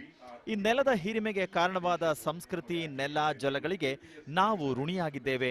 ನಾವು ಭಾರತೀಯರೆಂಬುದೇ ನಮ್ಮೆಲ್ಲರಿಗೆ ಹೆಗ್ಗಳಿಕೆ. ನಾವು ಭಾರತೀಯರು ಎಂಬ ಈ ಗೀತೆಯು 26 ಭಾಷೆಗಳಿಗೆ ಭಾಷಾಂತರಗೊಂಡಿದ್ದು ನಮ್ಮ ದೇಶದ ಸಮೃದ್ಧ ಸಂಸ್ಕೃತಿಯನ್ನ ಎಲ್ಲೆಡೆ ಪಸರಿಸಲಿದೆ. ನೋಡೋಣ ಇದೀಗ ಈ ದೇಶವು ನಮಗಾಗಿಯೇ ಎಂದೆಂದಿಗೂ ಎನ್ನುವಂತ ಅದ್ಭುತವಾದಂತ ಭಾರತೀಯತೆಯನ್ನು ಪ್ರತಿಬಿಂಬಿಸ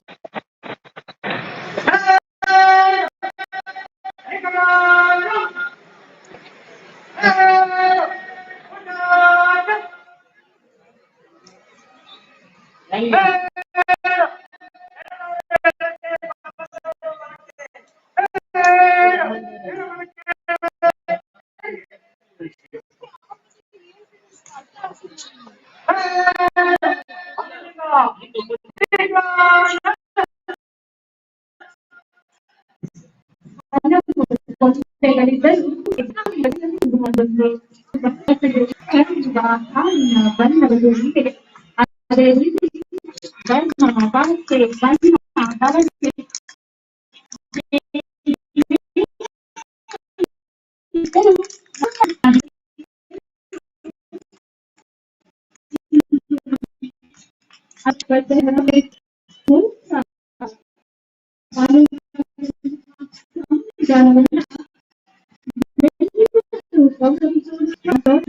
Pali soda.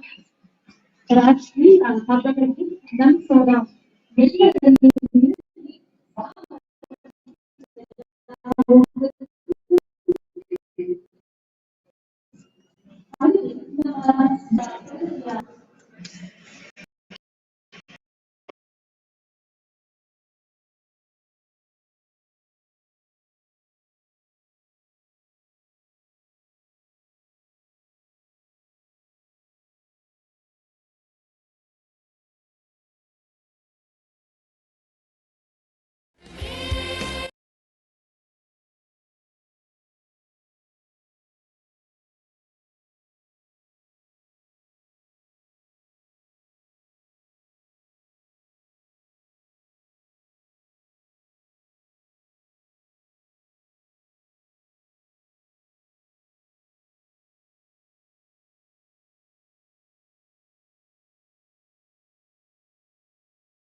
ಬಹಳ ಎಂದೆಂದಿಗೂ ವಿವಿಧತೆಯಲ್ಲಿ ಏಕತೆ, ಯೂನಿಟಿ ಇನ್ ಡೈವರ್ಸಿಟಿ ಅನ್ನುವಂಥ ಮಾತುಗಳನ್ನು ನಾವೇನು ಕೇಳ್ತೇವೆ, ಆ ರೀತಿಯ ಅದ್ಭುತವಾದಂಥ ಪ್ರಸ್ತುತತೆಯನ್ನು ಸಾದರಪಡಿಸಿದ್ರು.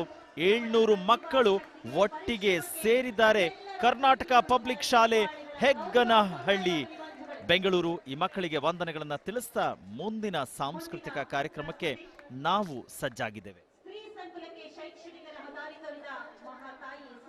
ಬೃಹತ್ ಬೆಂಗಳೂರು ಮಹಾನಗರ ಪಾಲಿಕೆ ಅಕ್ಷರದವ್ವ ಸಾವಿತ್ರಿಬಾಯಿ ಫುಲೆ ಇದನ್ನು ಪ್ರಸ್ತುತಪಡಿಸ್ತಾ ಇದ್ದಾರೆ.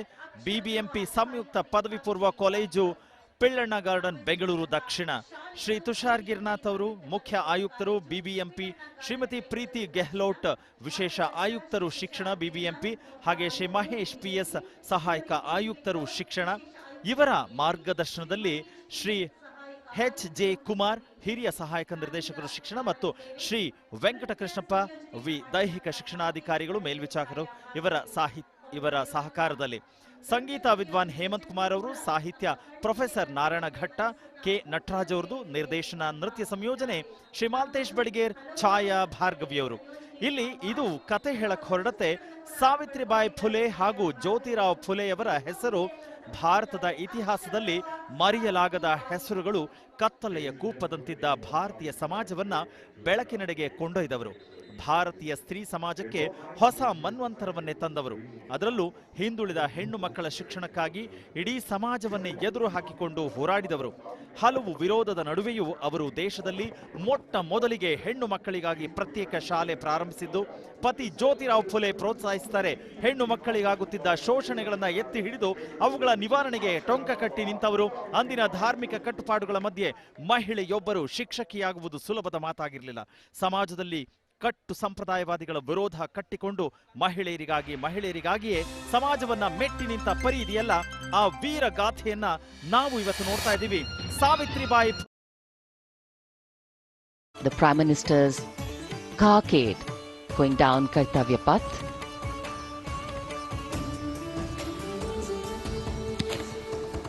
And standing there ready to receive him, we have the Raksha Mantri Shri Rajnath Singh, the Chief of Defence Staff General Anil Chauhan, Raksha Rajya Mantri Shri Ajay Bhatt, Chief of Army Staff General Manoj Pandey, Chief of Naval Staff Admiral Radhakrishnan Harikumar, and the Chief of Air Staff Air Chief Marshal Vivek Ram Chaudhary.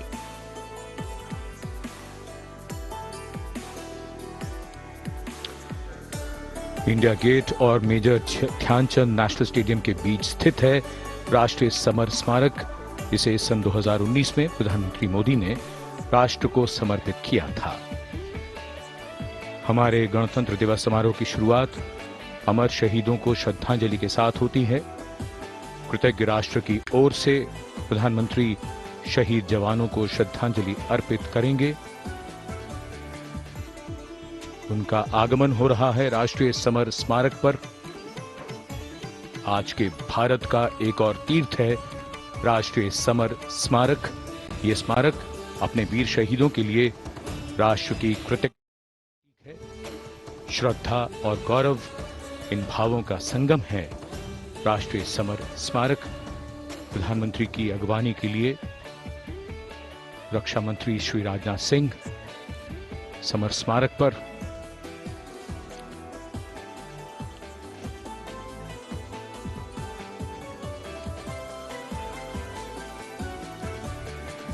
आगमन देश के माननीय प्रधानमंत्री श्री नरेंद्र मोदी का।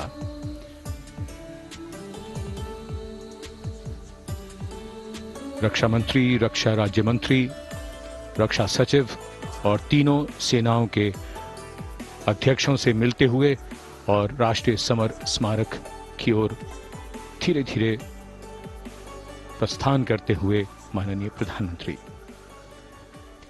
Bestowing tribute, they say, is practiced not so much in words as in action, honoring and revering those who chose to embrace their lives with courage, discipline, dedication and valor is paying tribute in its finest form.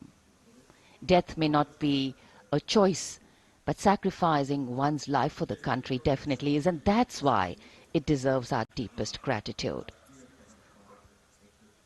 The Prime Minister will now lead the nation in paying homage to the immortal soldier by laying a wreath at the memorial. The circular wreath, symbolic of eternity, the continuity of life, a circle with no beginning and no end. The evergreens used in the wreath signifying everlasting life. The wreath laying will be followed by 2 minutes of silence to honor and venerate our immortal soldiers, those for whom the nation's safety and protection and integrity came first, always and every time.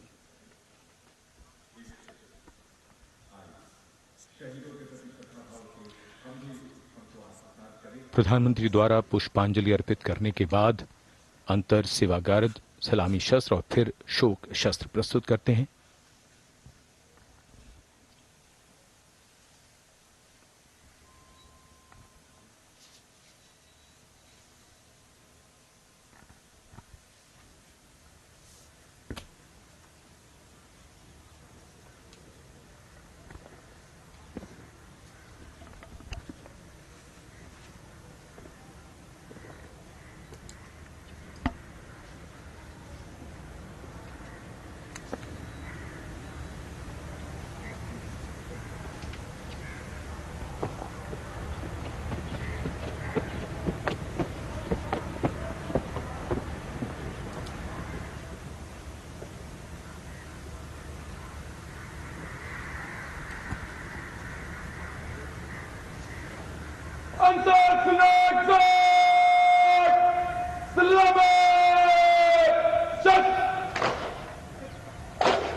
Modi ಸರ್ಕಾರದ guarantee ರೈತರಿಗೆ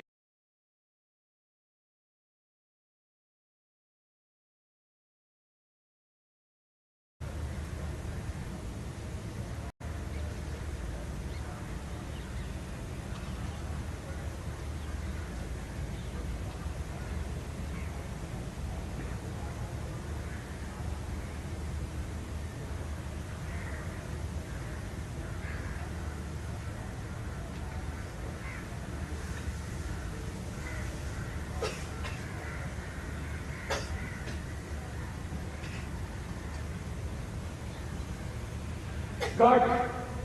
Antarctica! Slumber!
The buglers sounding the rouse, and the guard commander ordering Salami Shastros salute with arms, marking the completion of 2 minutes of silence.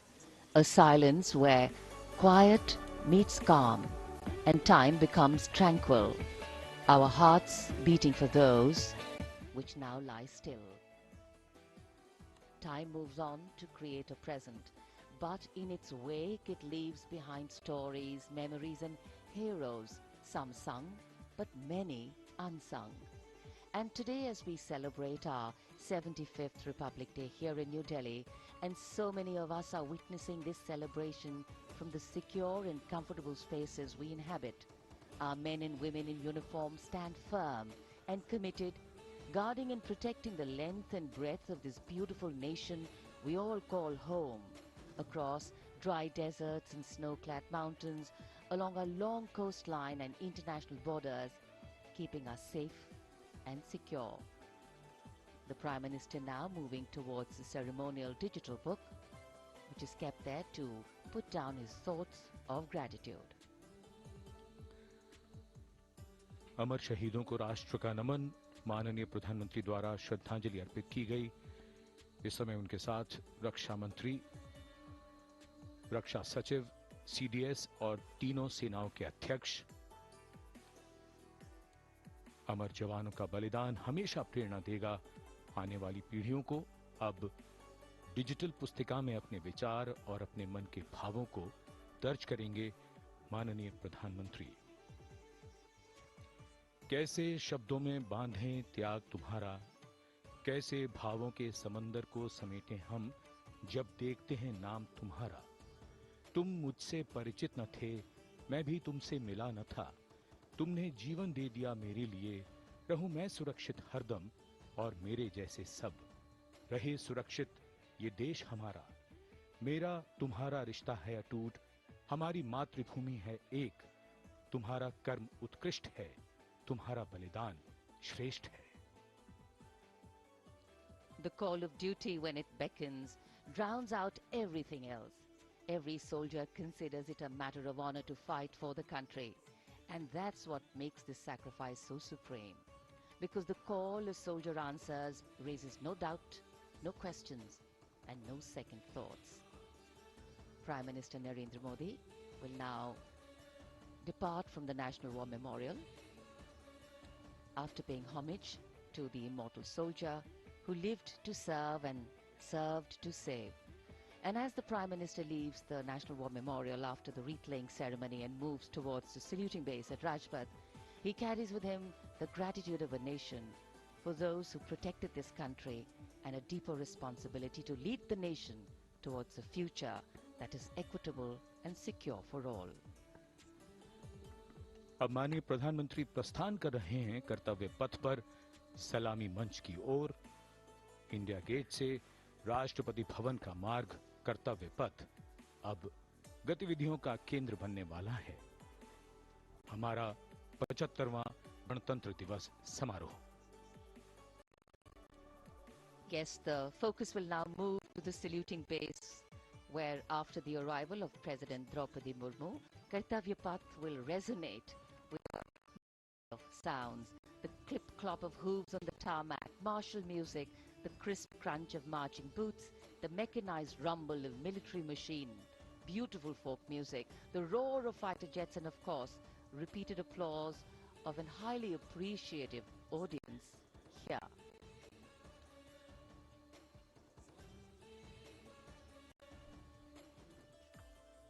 We're now at the saluting days at Kartavya Path, where we await the arrival of the Prime Minister. The first glimpse of Rashtrapati Bhavan, and you can see the presidents of India and France, Srimati Draupadi Murmu and His Excellency Emmanuel Macron, as they emerge from the Grand Darbar Hall, bedecked with the shining chandelier and velvet tapestry. Both of them being escorted by the Military Secretary, Major General Ranjit Singh Manral, and the Deputy Military Secretary, Group Captain Abhay Fansalkar. The ADCs, Major Rohit Rasgotra and Squadron Leader Saurabh Sharma, escorting the two presidents as they move to the forecourt, wherein we've got the President's bodyguard in position to give the salute to the Supreme Commander and then escort her to the saluting base on Kartavya Path. देश की सेनाओं की सर्वोच्च commander Bharat की राष्ट्रपति माननीय श्रीमती द्रौपदी मुर्मू, इस वर्ष के गणतंत्र दिवस के हमारे खास मेहमान फ्रांस के राष्ट्रपति श्री इमैनुअल मैक्रों के साथ दरबार हाल से फोरकोर्ट की ओर राष्ट्रपति भवन के प्रांगण की ओर प्रस्थान कर रही हैं। राष्ट्रपति महोदया के ठीक पीछे हैं राष्ट्रपति के सैन्य सचिव मेजर जनरल रंजीत सिंह मनराल और राष्ट्रपति के उप सैन्य सचिव ग्रुप कैप्टन अभय फंसलकर। साथ में अनुशासित ढंग से आगे बढ़ रहे हैं ADC squadron leader Saurabh Sharma और ADC major Rohit Rasgotra. President bodyguard द्वारा राष्ट्रपति श्रीमती द्रौपदी मुर्मू को राष्ट्रीय सैल्यूट दिया जाएगा। नेशनल सैल्यूट के पश्चात राष्ट्रपति महोदया इस वर्ष के गणतंत्र दिवस के खास मेहमान के साथ ऐतिहासिक बग्गी में कर्तव्य पथ की ओर प्रस्थान करेंगी।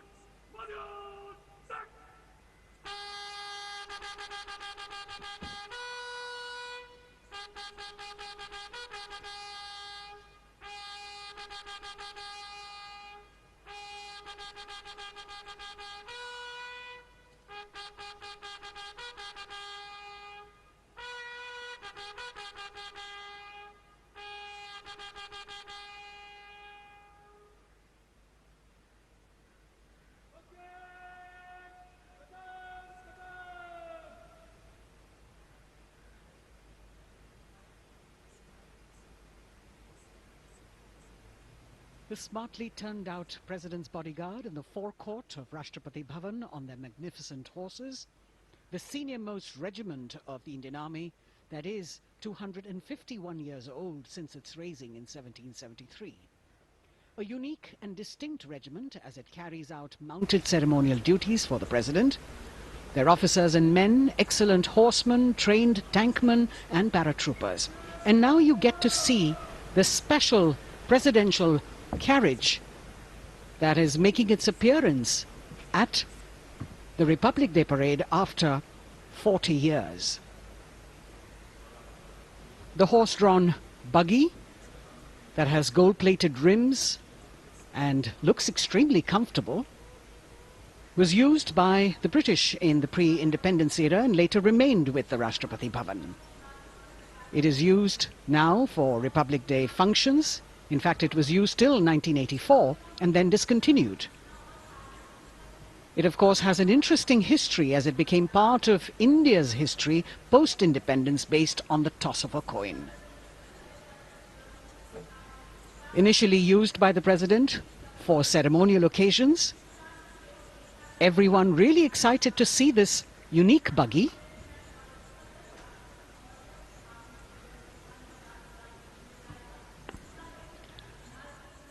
इधर कर्तव्य पथ पर माननीय प्रधानमंत्री श्री नरेंद्र मोदी का आगमन हो रहा है। राष्ट्रीय समर स्मारक पर जिन्होंने कृतज्ञ राष्ट्र की ओर से अमर शहीदों को श्रद्धा सुमन अर्पित किए, माननीय प्रधानमंत्री महोदय विधिवत स्वागत करेंगे उपराष्ट्रपति महोदय का उनके आगमन पर। और उसके पश्चात माननीय राष्ट्रपति श्रीमती द्रौपदी मुर्मू का आगमन होगा। इस वर्ष के गणतंत्र दिवस के हमारे खास मेहमान फ्रांस के राष्ट्रपति श्री इमैनुअल मैक्रों का। माननीय प्रधानमंत्री श्री नरेंद्र मोदी का स्वागत रक्षा मंत्री श्री राजनाथ सिंह द्वारा।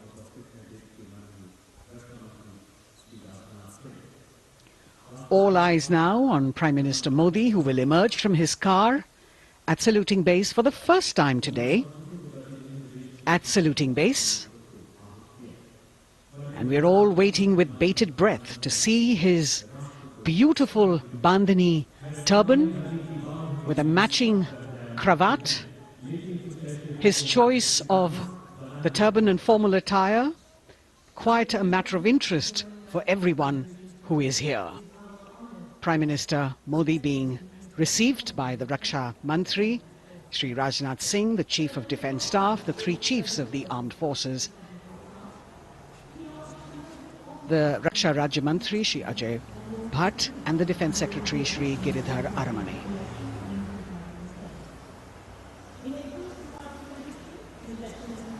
As he makes his way to the enclosures where the ministers from the cabinet, states and their families are all happy and excited to see him and greet him on the occasion of the Republic Day.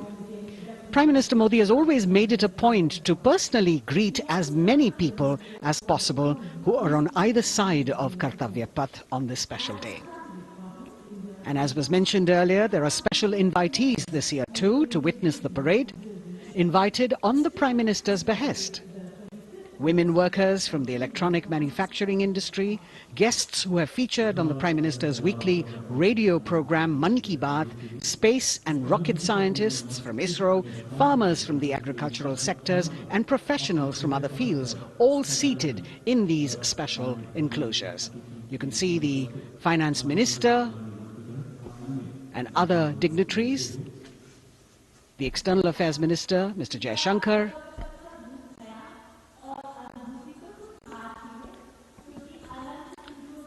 माननीय प्रधानमंत्री श्री नरेंद्र मोदी विशिष्ट अतिथि दीर्घा में केंद्रीय मंत्रिमंडल के सदस्यों, वरिष्ठ अधिकारियों, केंद्रीय गृह मंत्री, लोकसभा अध्यक्ष और सभी विशिष्ट अतिथिगणों का अभिवादन स्वीकार करते हुए प्रथम परिवार के सदस्य भी यहां पर 75वें गणतंत्र दिवस का हिस्सा बन रहे हैं और विशेष अनुराग उनके प्रति प्रदर्शित करते हुए माननीय प्रधानमंत्री श्री नरेंद्र मोदी बहुत ही खुशनुमा अवसर, चिरस्मरणीय अविस्मरणीय 75वां गणतंत्र दिवस।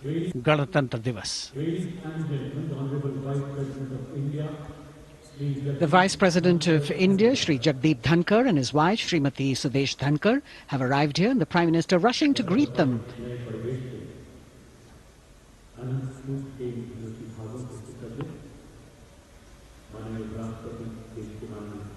Greetings being exchanged as they move forward and are acknowledging the greetings from the other dignitaries who are present here, the three service chiefs, the CDS.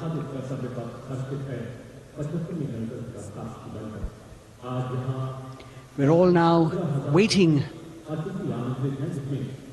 for the President of India and the President of France to arrive here.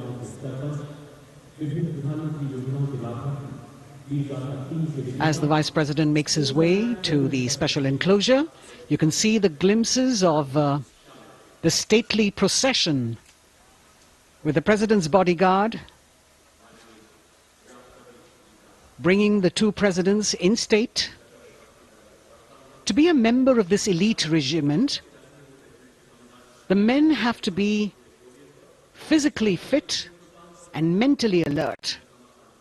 The minimum height for each of the troopers is 6 feet, and it is the only regiment of the Indian Army that wears the bright red long coats with gold girdles and white breeches, a blue and gold ceremonial turban with a distinctive fan and Napoleon boots with spurs. देश की सेनाओं की सर्वोच्च commander Bharat की राष्ट्रपति माननीय श्रीमती द्रौपदी मुर्मू, उनके साथ इस वर्ष के गणतंत्र दिवस के खास मेहमान फ्रांस के राष्ट्रपति श्री इमैनुअल मैक्रों, आकर्षक बग्गी में रायसीना पहाड़ी से कर्तव्य पथ की ओर अग्रसर हो रहे हैं।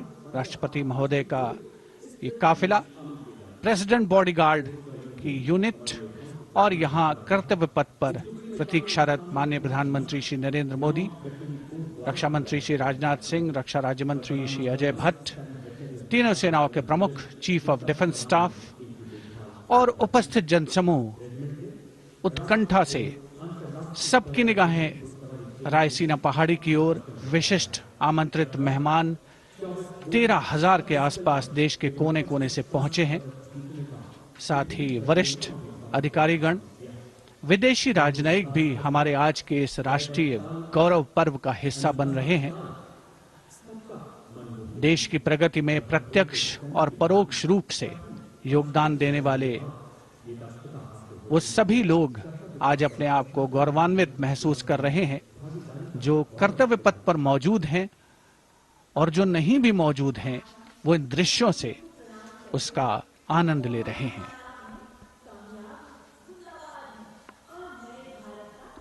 Members of the diplomatic corps representing their countries and the common man and woman of India all gathered together to celebrate this fabulous ceremony. The Prime Minister and other dignitaries waiting to receive the President of India and the President of France as they arrive down Kartavya Path.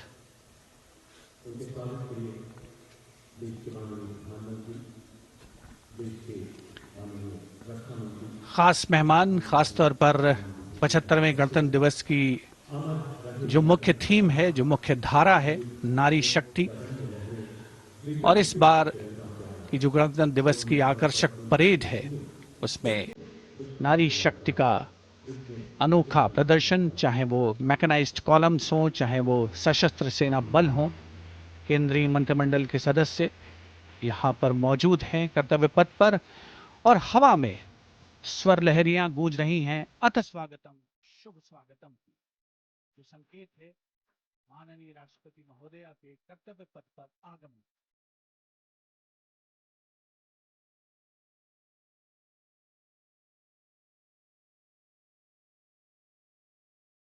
Ananta Sutra, the endless thread textile installation displayed behind the seated spectators at the Ministry of Culture.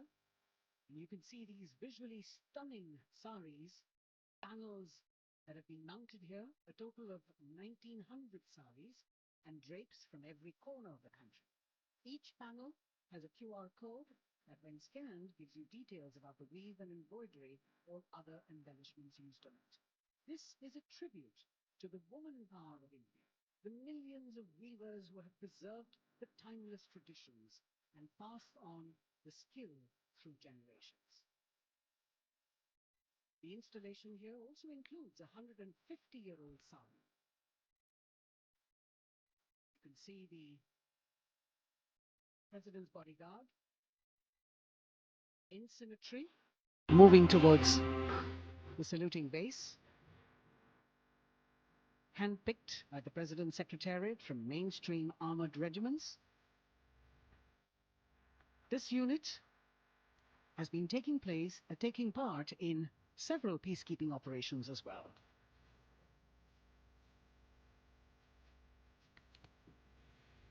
The President's bodyguard, Commandant Colonel Amit Virwal, and the President acknowledging the greetings of the spectators who are seated on either side of Kartavya Path.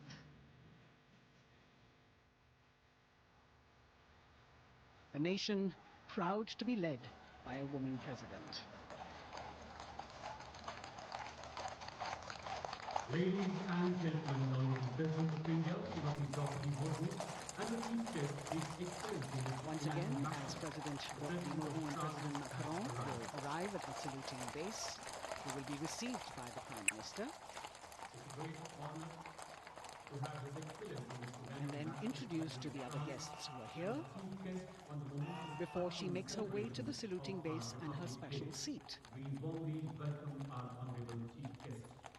India and France are long-standing strategic partners in Indo President Macron and President Murmu using the traditional Indian greeting, Namaste, with folded hands, which has now become a global greeting.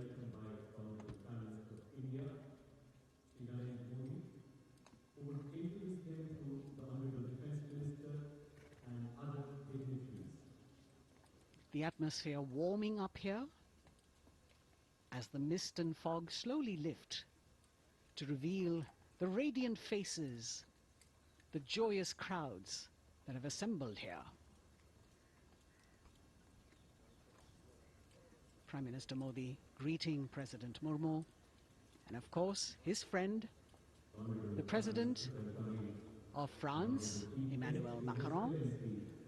A warm embrace and a handshake, an exchange of words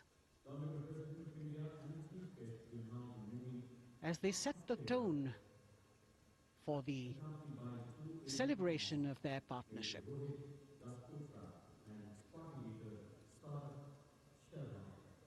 The President being introduced to the Raksha Mantri,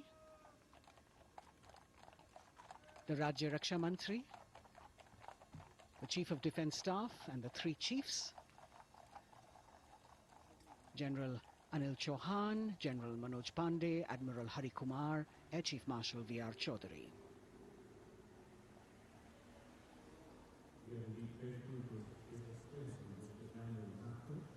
President Macron making it a point to shake hands with each of our dignitary.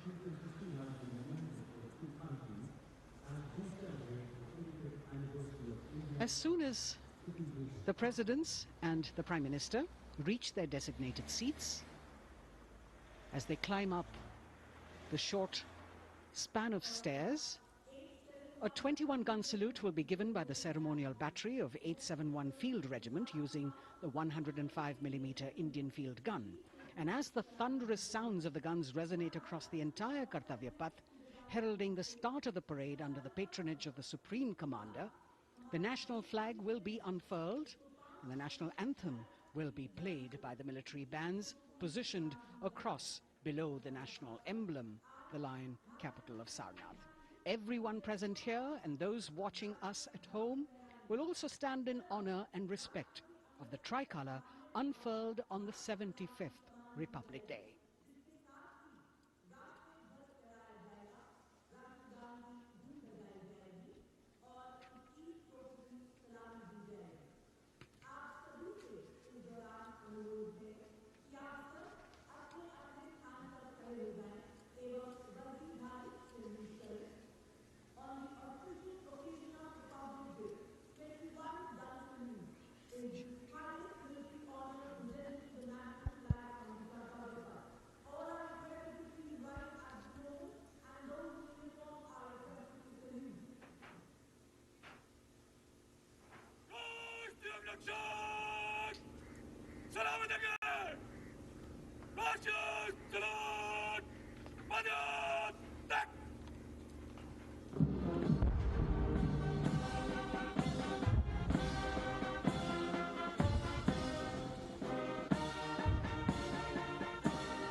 The President's bodyguard now moving away from the saluting base, and of course they will be back for the closing part of the ceremony once again to escort the President of India, their Supreme Commander to her official residence, the Rashtrapati Bhavan.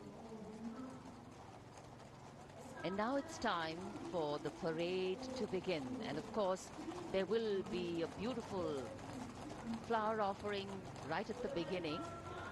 But we can see over here, for the first time, heralding the parade, a band comprising 112 women artists playing different types of folk and tribal percussion instruments.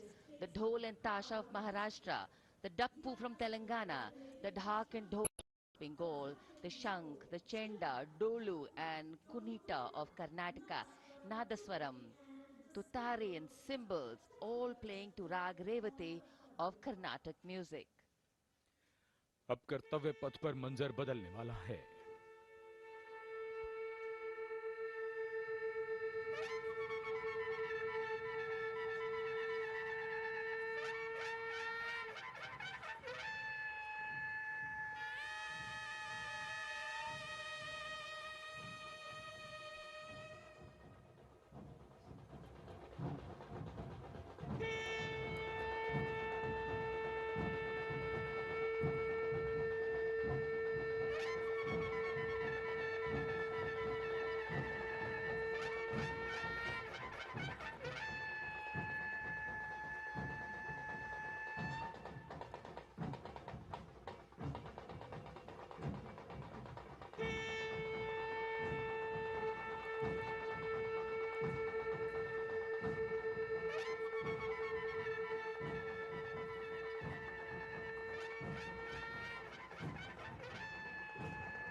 नारी शक्ति का परचम गणतंत्र दिवस parade की शुरुआत में शंख ध्वनि हो चुकी है। ये है शुभारंभ। जमीन और आकाश दोनों तैयार।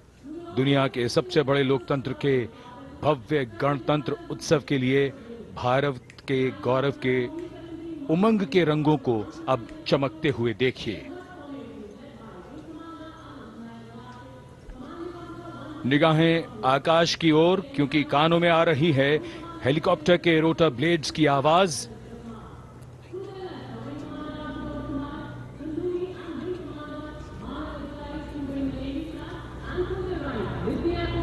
कोहरे के आसमान में इनकी लाइट्स, इनका प्रकाश दिखता हुआ। ध्वज फॉर्मेशन में 4 Mi-17 हेलीकॉप्टर्स उड़ान भरते हुए सलामी मंच की ओर। फॉर्मेशन का नेतृत्व विंग कमांडर आनंद विनायक अगाशे कर रहे हैं। उनके साथ विंग कमांडर आदित्य जायसवाल राष्ट्रीय ध्वज के साथ उड़ान भरते हुए। उनके पीछे सेना के ध्वज के साथ विंग कमांडर शैलेंद्र कुमार सिंह और flight lieutenant Aditya Kumar wing commander Manav Adhikari नौसेना के ध्वज के साथ और विंग कमांडर अभिषेक शर्मा और स्क्वाड्रन लीडर पूर्णिमा वायुसेना के ध्वज के साथ दर्शकों के ऊपर पुष्प वर्षा करते हुए शानदार दृश्य, भव्य प्रारंभ।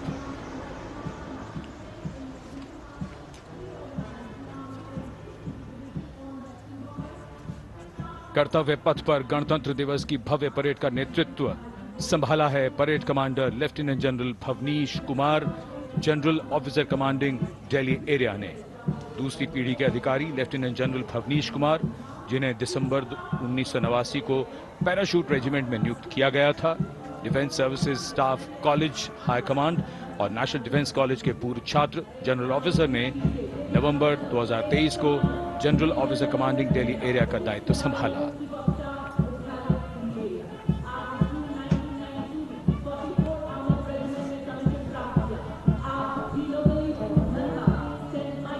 और परेड कमांडर के ठीक पीछे अपने वाहन पर सवार परेड के द्वितीय कमान 2IC major general Sumit Mehta.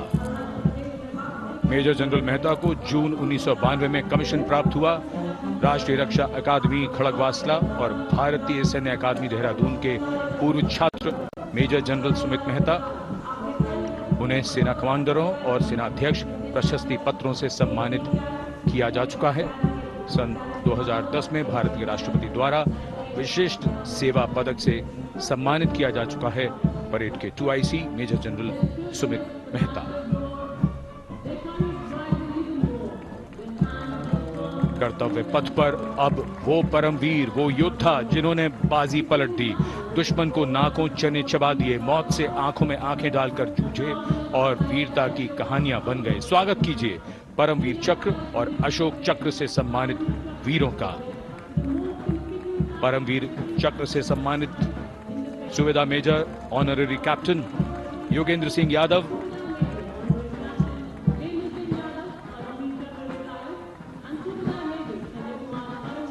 और सूबेदार मेजर संजय कुमार।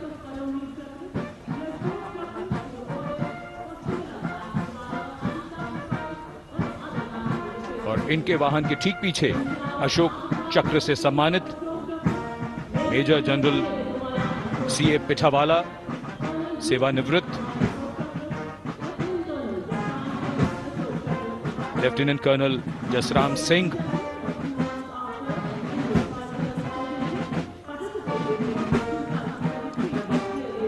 और कर्नल D श्रीराम कुमार। परमवीर चक्र युद्ध के समय असाधारण वीरता के लिए और अशोक चक्र युद्ध के सिवा जान की बाजी लगाने वाले वीरों को प्रदान किया जाता है। And following the gallantry award winners, we have a very special marching contingent and band from France. The band is music of the French Foreign Legion. The French Foreign Legion music band led by Captain Khurda, comprising 30 musicians playing the Legion's anthem called La Boudin. And close behind them we have the 2nd Foreign Infantry Regiment. The marching contingent comprising 90 Legionnaires led by Captain Noel. The Legionnaires wear the famous white cap, which can be worn only by Legionnaires who have successfully been through 4 months of hard selection tests, and the best Legionnaires get promoted and wear the black cap you can see in the first row.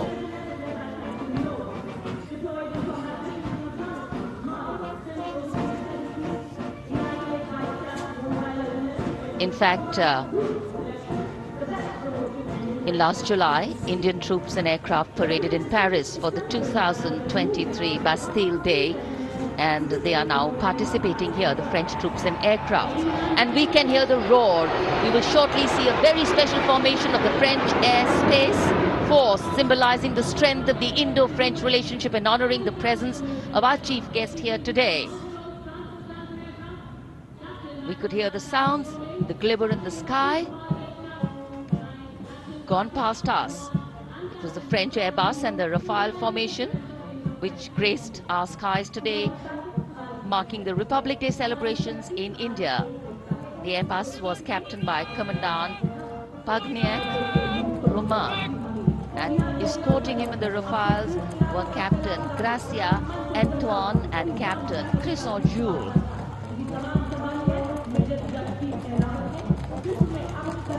Going past the saluting base, the 1st Army contingent leading the mechanized column is that of the 61 Cavalry led by Major Yashdeep Ehlawat. Raised in 1953, the 61 Cavalry is the only serving active horsed cavalry regiment in the world. The motto of the regiment, Ashwa Shakti Yashobal, meaning horsepower is forever supreme.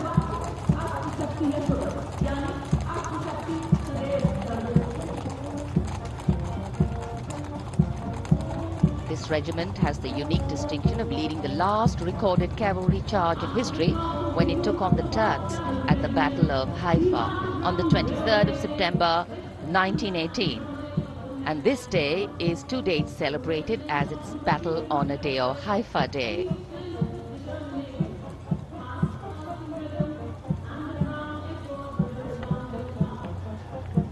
कर्तव्य पथ पर सलामी मंच के सामने अगली टुकड़ी tank T-90 Bhishma की है, जिसका नेतृत्व 42 बख्तरबंद रेजिमेंट के लेफ्टिनेंट फैज सिंह ढिल्लन कर रहे हैं। भीष्म टैंक तीसरी पीढ़ी का मुख्य युद्धक टैंक है, जो 125 मिलीमीटर स्मूथ बोर गन से लैस है। घातक वार करता है दुश्मन पर, रक्षा करता है देश की सीमाओं की। रेजिमेंट का आदर्श वाक्य, कर्म शौर्य विजय।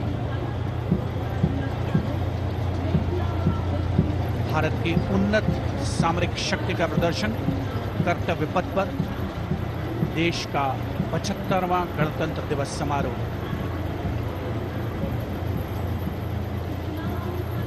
T-90 भीष्म रात के समय भी दुश्मन पर प्रहार करने में सक्षम है।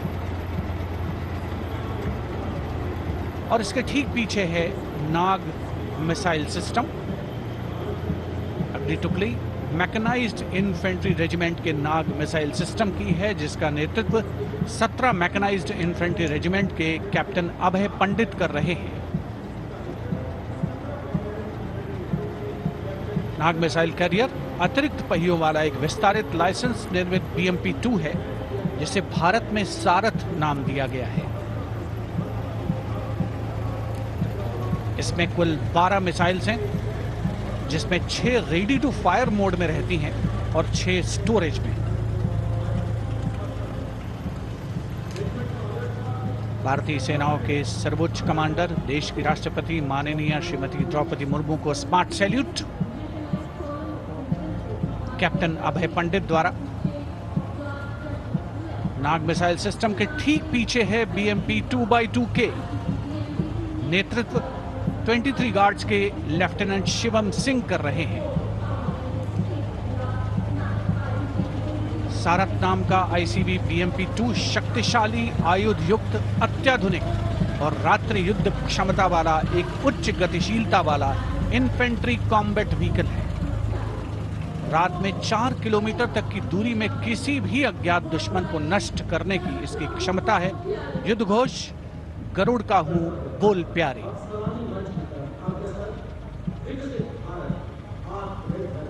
BMP 2x2K का आदर्श वाक्य, पहला हमेशा पहला।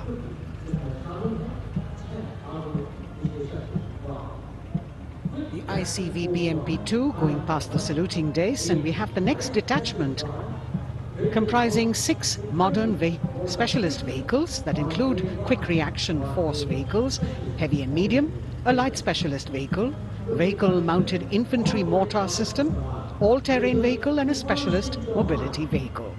These are new generation vehicles under the Atmanirbhar initiative of the government.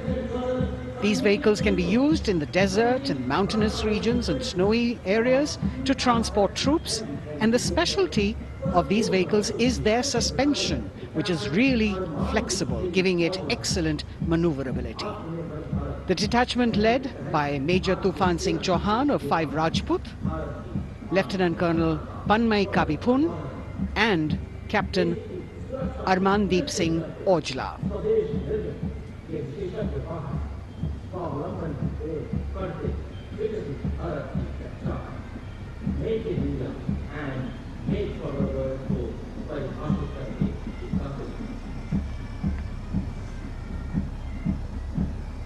Specialized vehicles of the Indian Army that provide them support on the ground.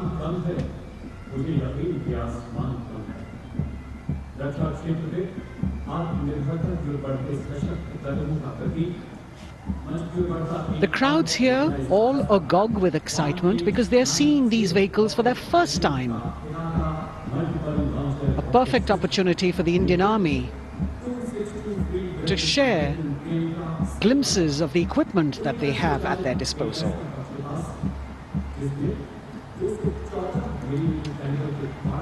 Behind the all-terrain vehicles, we have the Vinayaka of the Regiment of Artillery, led by Lieutenant Priyanka Sevda. The Vinayaka multi-barrel rocket launcher system is an indigenously designed, developed and manufactured medium-range, all-weather, free-flight artillery rocket system. Fully automated, this offensive weapon system, with each launcher boasting of 12 rockets, developed by the DRDO, Vinayaka is a vital component of the offensive operations of the artillery. Sarvatra Izzat o Iqbal, their motto, everywhere with honor and glory, receiving a round of applause from the assembled guests.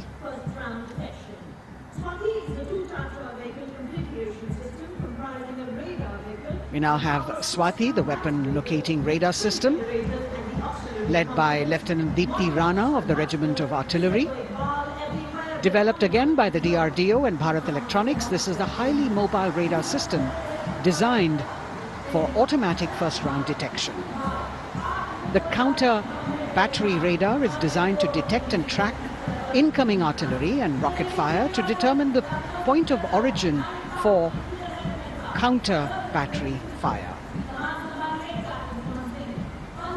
Weapon locating radar system Swati.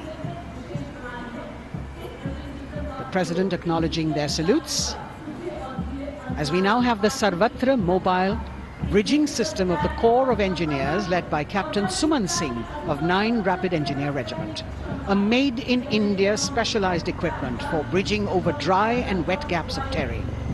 It can span a minimum of 15 meters in a single span and a maximum of 75 meters in multi-span. A lone helicopter, rather 3 helicopters in big formation as they move forward, and we have the mechanized column of the Indian Army on the ground.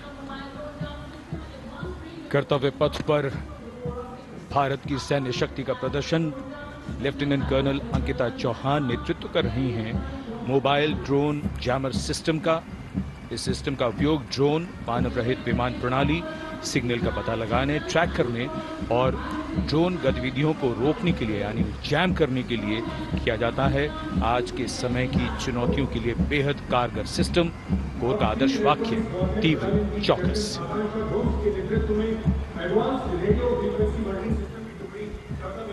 और अब सलामी मंच के सामने electronic warfare battalion की आकांक्षा गोम्स के नेतृत्व में advance radio frequency monitoring system की टुकड़ी शान से आगे बढ़ती हुई।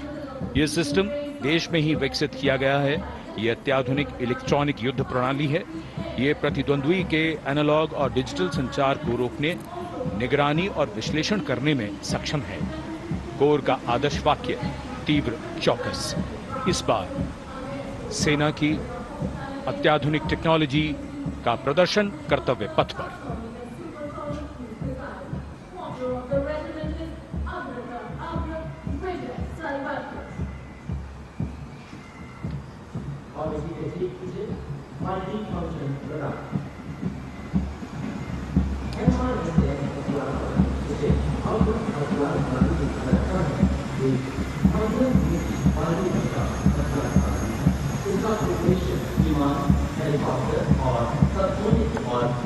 And now going past the saluting base, we have the multi-function radar, the MF RDR radar.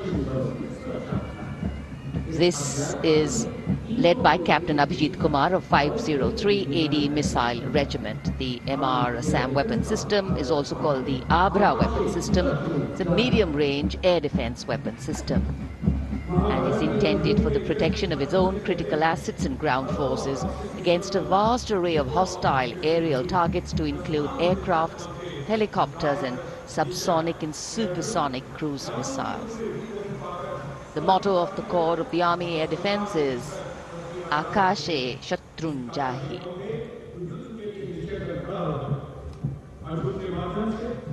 So the audience now feeling the warmth of the sun, and of course the excitement levels are going to build up. So we have flowers and we have colors of different people from different parts of the country, all adding to diversity, variety and beauty.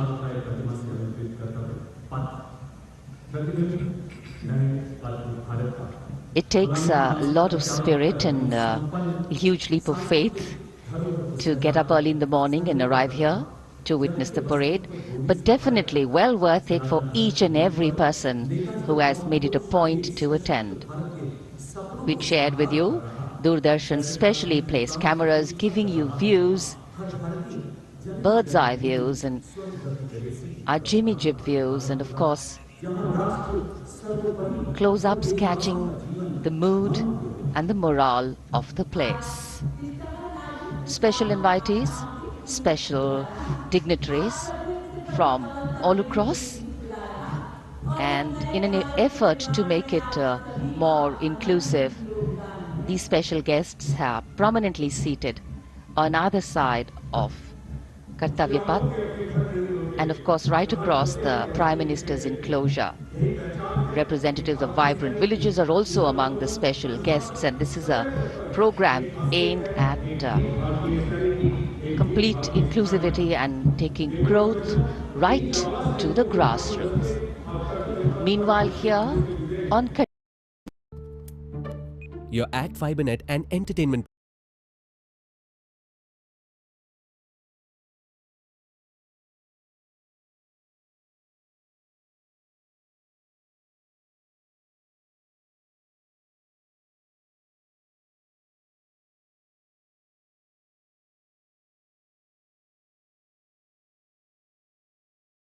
Madras regiment भारतीय सेना की सबसे पुरानी infantry regiment है, जिसकी उत्पत्ति वर्ष 1750 में हुई थी। 1962 का चीनी आक्रमण हो, 1947-48 का भारत पाकिस्तान युद्ध हो, 1965 और 75 की लड़ाइयां, हर जगह वीरता के नए अध्याय लिखे हैं मद्रास रेजिमेंट के इन जवानों ने। आदर्श वाक्य स्वधर्मे निधनम श्रेयः,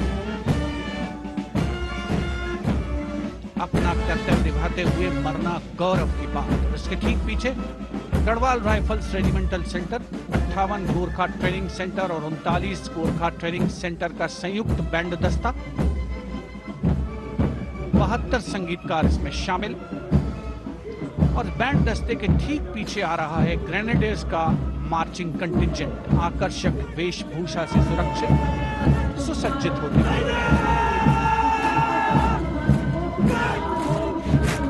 ग्रेनेडियर्स का ये दस्ता, जिसका नेतृत्व 13 ग्रेनेडियर्स बटालियन के कैप्टन अनुज कुमार धारीवाल कर रहे हैं। रेजिमेंट का आदर्श वाक्य नाम नमक निशान, युद्ध घोष सर्वदा शक्तिशाली।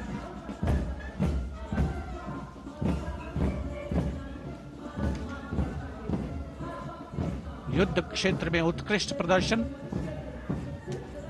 खासियत है ग्रेनेडियर्स की।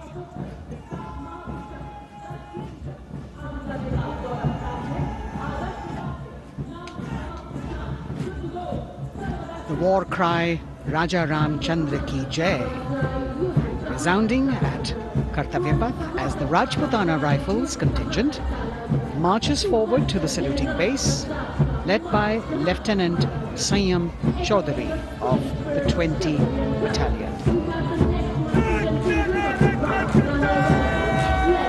This is the oldest rifle regiment of the Indian Army, having been raised in 1775. It also has the distinction of winning 10 Arjuna Awards. Its most famous junior commissioned officers are Neeraj Chopra and Deepak Punia, Subedars in the regiment, and they have brought laurels in Olympics and Asian Games for the nation.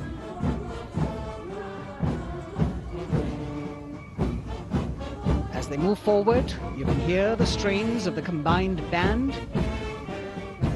Jammu and Kashmir Light Infantry Regimental Centre, 1 Signal Training Centre and RT Centre Hyderabad, 72 musicians led by Subedar John Zachariah of 1 Signal Training Centre, assisted by Naib Subedar Ramji Thapa and Chandan Mishra of the RT Centre.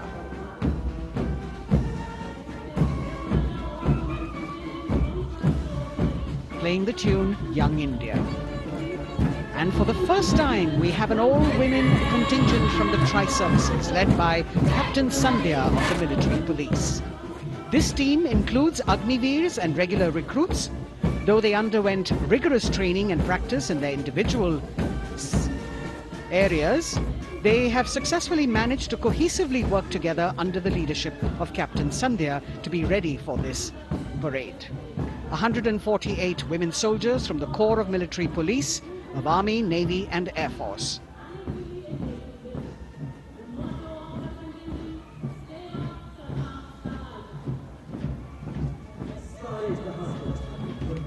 As the women proudly march forward, they continue to prove their mettle and contribute actively and equally in nation building.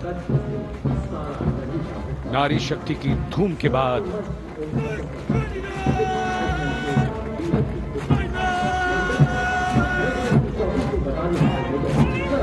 कर्तव्य पथ पर Sikh regiment की टुकड़ी सलामी मंच के सामने major Sarabjit Singh की कमान में।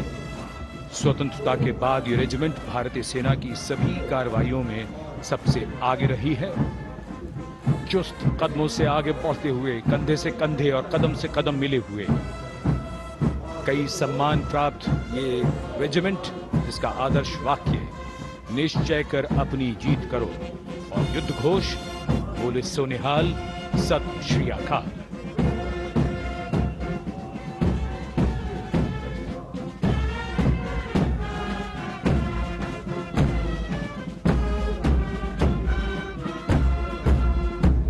सारे जहां से अच्छा की धुन लेकर AAD college and centre, Dogra regimental centre और एएससी सेंटर नॉर्थ का संयुक्त बैंड, दस्ता और कमान संभाली है सूबेदार एम राजेश ने। उनके साथ सूबेदार मोतीलाल और नायब सूबेदार बराबेंद्र सिंह।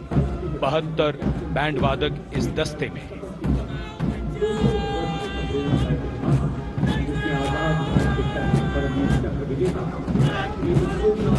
कुमाऊं रेजिमेंट का ये दस्ता कैप्टन चिन्मय शेखर तपस्वी नेतृत्व करते हुए, रेजिमेंट का 200 वर्षों का समृद्ध इतिहास है।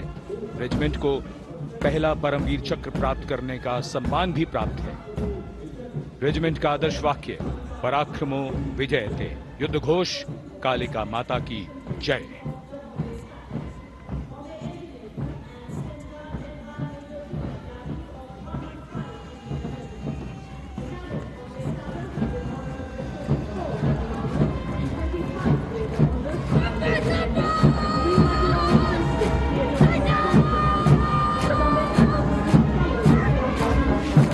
Going past the saluting base, the Bombay Engineer Group or the Bombay Sappers, the contingent of the Bombay Engineer Group and Centre being led by Major Divya Tyagi of 115 Engineer Regiment.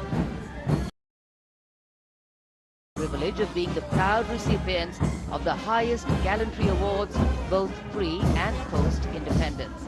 And they have not only proved their prowess in battle, but also utilized their military and technical skills in the development of our nation. Going past the saluting base, behind them, the combined band of the Maratha Light Regiment Centre and the Jat Regimental Centre, along with the AOC Centre, comprising 72 musicians led by Subedar Ajay Kumar N. The tune, Throw.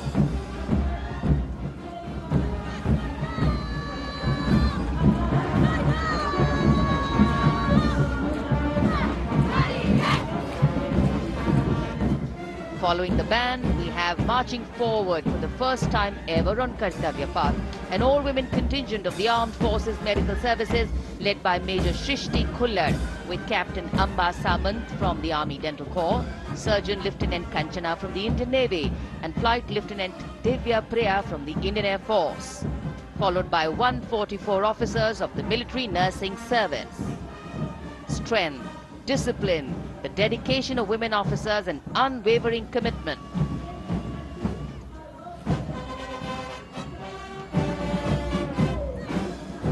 और ये है कर्तव्य पथ पर सलामी मंच के सामने जय भारती की जोशीली धुन बजाता हुआ नौसेना का ब्रास बैंड।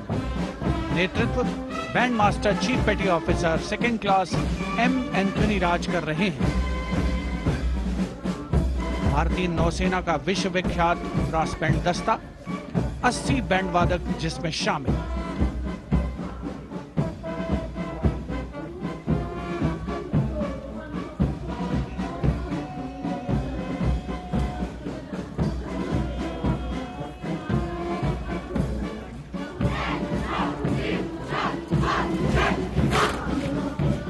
नौसेना ब्रास बैंड के ठीक पीछे है नौसेना का मार्चिंग कंटिंजेंट 144 युवा नौसैनिकों की ये टुकड़ी जिसमें महिला और पुरुष दोनों ही शामिल हैं। नेतृत्व लेफ्टिनेंट प्रज्वल एम कर रहे हैं। लेफ्टिनेंट मुदिता गोयल, लेफ्टिनेंट शर्वानी सुप्रिया और lieutenant Devika H platoon commanders के तौर पर दस्ते में शामिल। उपस्थित जनसमूह आह्लादित, रोमांचित, गौरवान्वित।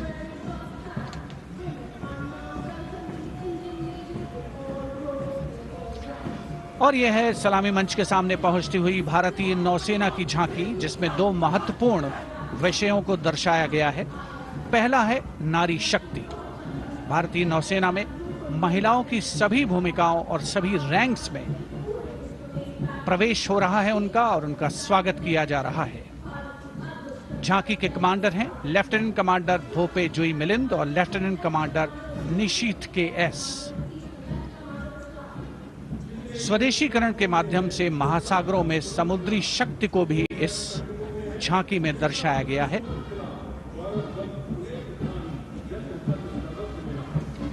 A special tableau that acknowledges the contributions made by veterans in nation building. In front of the saluting base now, Rashtra Nirman pehle bhi, ab bhi, aage bhi aur hamesha. It showcases their continued commitment in a variety of ways to building the country and sharing the responsibility of national security. A salute to the indomitable spirit, their inspirational growth and sustained, consistent and invaluable contributions.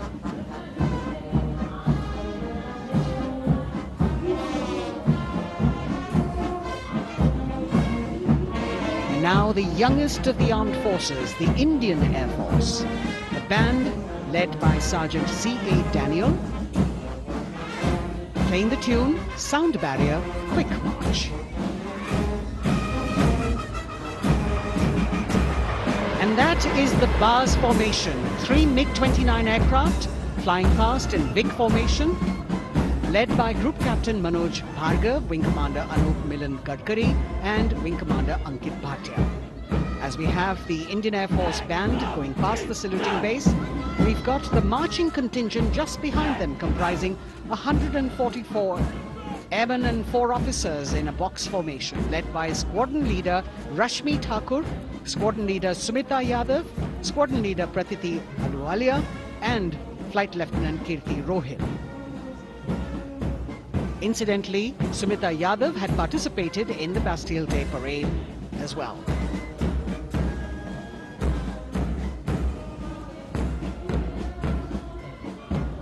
Bringing up the rear of the Air Force contingent is the tableau with the theme Bharatiya Vayu Sena, Saksham, Sashakt, Atmanirbhar.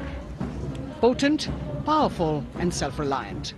A rotating globe on the tableau highlights the Air Force's expanded reach. You've got the transport aircraft, the C-295, flown by 2 women aircrew in the cockpit. The middle portion has the Tejas and the Sukhoi 30. You've got Flight Lieutenant Ananya Sharma and Flying Officer Asma Sheikh also present on the tableau in full flying gear. The gender-inclusive approach of the Indian Air Force. और अब कर्तव्य पथ पर DRDO की झांकी, जिसमें रक्षा में आत्मनिर्भरता के लिए प्रयासरत इस संगठन में महिलाओं के प्रयास और उनकी भागीदारी को दर्शाया गया है। नेतृत्व कर रही हैं इस झांकी का सुनीता देवी जेना, एक बहुत ही प्रतिभाशाली वैज्ञानिक और गाइडेड मिसाइल्स की विशेषज्ञ हैं। इन्होंने लिक्विड टेक्नोलॉजी का विकास किया है, स्वदेशी। झांकी में DRDO में महिलाओं की भागीदारी को भूमि, वायु, समुद्र और साइबर अंतरिक्ष में दिखाया गया है। झांकी में कई मिसाइल प्रणालियों को भी देखा जा सकता है। भारत की सैन्य शक्ति और भारत के निर्माण में महिलाओं का योगदान रेखांकित होता हुआ। भारतीय तटरक्षक बल का बैंड उत्तम अधिकारी म्यूजिशियन पापनूर जी बाबू की कमान में सलामी मंच के सामने से गुजरता हुआ।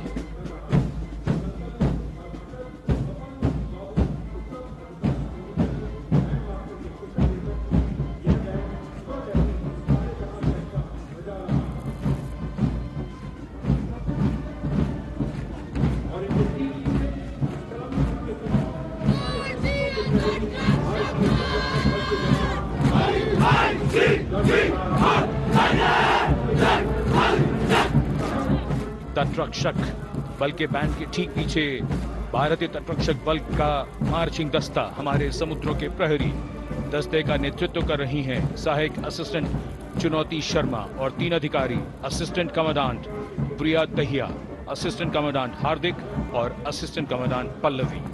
बल का आदर्श वाक्य वयम रक्षामः, वी प्रोटेक्ट। इस बल ने अपनी स्थापना के बाद से 11,516 लोगों की जानें बचाई हैं, यानी हर दूसरे दिन एक जीवन।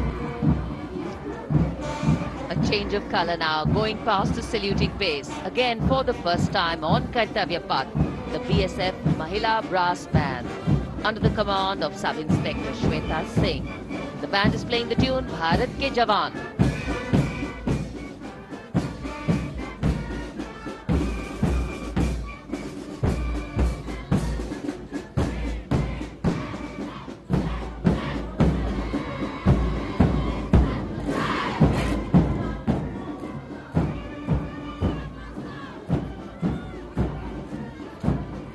Following the band, marching smartly past the saluting base, we have the women contingent of the Border Security Force, consisting of 144 Mahila Praharis, led by Assistant Commandant Monica Lakra. The BSF opened its doors to the Mahila officers in 2013, and 3 years later again in 2016, women became an integral part of all ranks of the Border Security Force. And this is women power. And this is women empowerment. Approaching the saluting base in vibrant Leheria turbans adorned with saffron hackles and sparkling band instruments, playing the spirited tune of Amar Senani, the CISF's women band, led by Constable Kashyap Monica Narendra.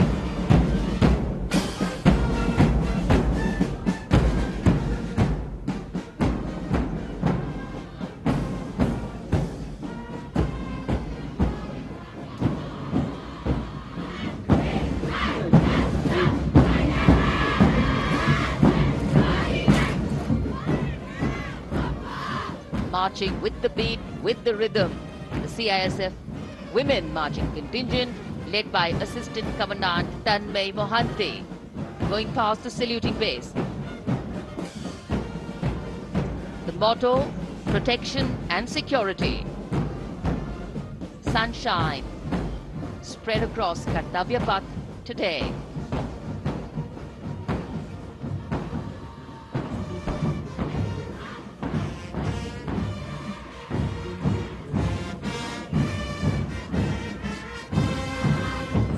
सलामी मंच के सामने अब पहुंच रहा है केंद्रीय reserve police बल का महिला बैंड। कांस्टेबल सोसा अल्पापेन की अगुवाई में देश के हम है रक्षक की जोशीली धुन बजाता हुआ सीआरपीएफ को अपने पहले महिला बैंड दस्ते की स्थापना का श्रेय भी जाता है। इस महिला बैंड दस्ते में 100 उत्साही महिला सेनानी शामिल। कर्तव्य पथ रोमांच से सराबोर। सीआरपीएफ का महिला मार्चिंग दस्ता अब सलामी मंच के सामने peace keepers of the nation के नाम से जाना जाता है। नेतृत्व कर रही हैं 234वीं बटालियन विशाखापट्टनम की असिस्टेंट कमांडेंट मेघा नायर।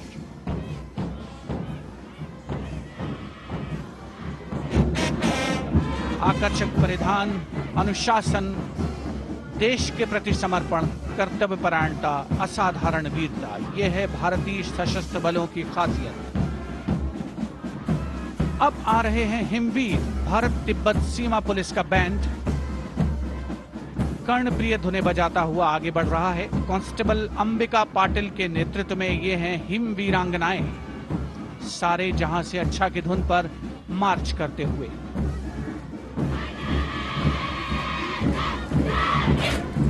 और यह भारत तिब्बत सीमा पुलिस का महिला मार्चिंग कंटिजेंट, नेतृत्व असिस्टेंट कमांडेंट मोनिया शर्मा कर रही हैं। इस गौरवशाली टुकड़ी में 3 अधीनस्थ अधिकारी और 144 अन्य रैंक शामिल हैं।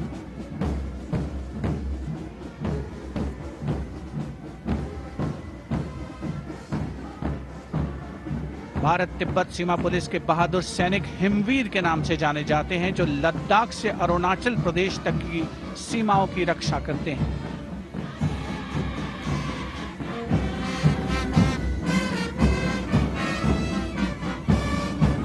Increased presence of women at Kartavya Path, the Shasastra Sema Bal Band contingent led by Inspector Jaya Sharma. जोश भरा है सीने में, हाथ और है हथेलियों पे जान. That is their tune. As the Defense Minister, Prime Minister and President Macron watch this Special Service Bureau that was set up in 1963 with the aim to strengthen the lost self-confidence of the people after the India-China War. The SSB contingent now, Deputy Commandant Nancy Singla leading this force, in addition to guarding the Indo-Nepal and Indo-Bhutan borders, playing an important role in the Naxal-affected states of Chhattisgarh, Jharkhand and Bihar. The motto of the Sashastra Seema Bal, service, security and brotherhood. And now warming the hearts of the people of Delhi, the contingent from the Delhi Police. The Delhi Police Band for the first time on the parade, being led by women, Bandmaster Sub-Inspector Ruyangunyo Kensei, playing the Delhi Police song. Just behind the band, the Delhi Police marching contingent, which is a 15-time winner of the best marching contingent of the Republic Day Parade. This time it is an all-women affair. Additional Deputy Commissioner of Police, Shweta Sugathan, leading the smartly red safa-clad women officers down Kartavya Path to the tune of the Delhi Police song. It is indeed thrilling to know that the Delhi Police have been participating in Republic Day Parade since 1950. Coming now onto the saluting base, the regal camels of the BSF, the ships of the desert. रेगिस्तान के जहाज का स्वागत कीजिए कर्तव्य पथ पर सीमा सुरक्षा बल का ऊंट दस्ता डिप्टी कमांडेंट मनोहर सिंह खींची की कमान में। आकर्षक सजे धजे ऊंटों पर बीएसएफ के जवान गणतंत्र दिवस परेड में दूसरी बार महिला ऊंट सवार भाग ले रही हैं। राजस्थान के थार रेगिस्तान और कच्छ के रण के दुर्गम इलाके में तैनात बल के जवानों के भरोसेमंद साथी हैं। ये ऊंट बीएसएफ का आदर्श वाक्य, जीवन पर्यंत कर्तव्य।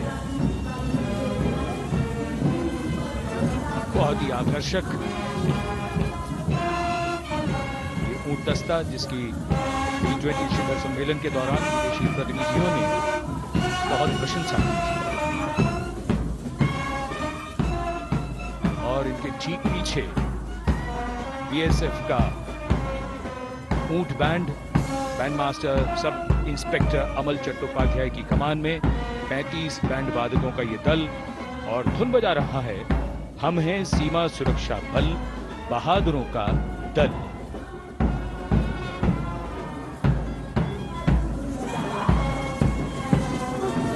Color me with color, color me with grace, and color me with uniqueness. Rajput calling out to all who walk past.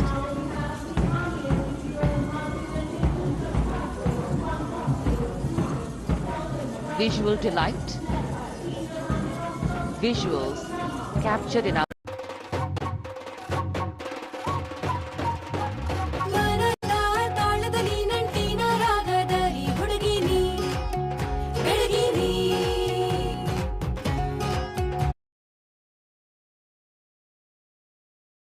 giving a crisp word of command. The NCC Girls Marching Contingent, comprising 148 smart, young and vibrant cadets led by Senior Under Officer Punya Ponnamma.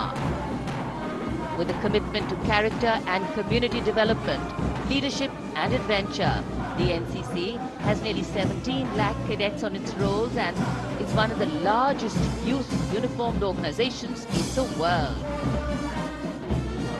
And now, the NCC Girls Combined Band. This is an all-girl representation this year, and the combined band of the NCC Girls Birla Balika Vidyapeeth Milani, the NCC Girls Northeastern region, is being led by Senior Under Officer Yashavika Gaur and Ankita Sharma. The tune, yes, Sare Jahan Se Acha.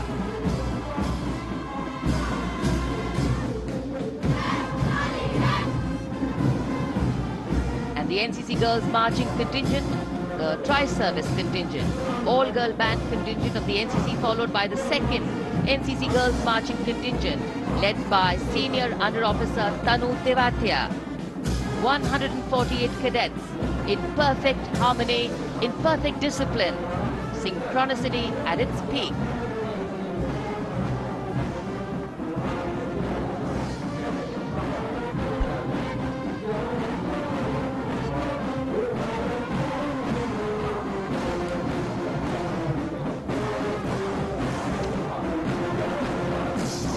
NCC cadets के बाद कर्तव्य पथ पर अब बारी है राष्ट्रीय सेवा योजना के मार्चिंग दस्ते की, जिसे एनएसएस के नाम से जाना जाता है। 200 महिला स्वयंसेवी इसमें शामिल।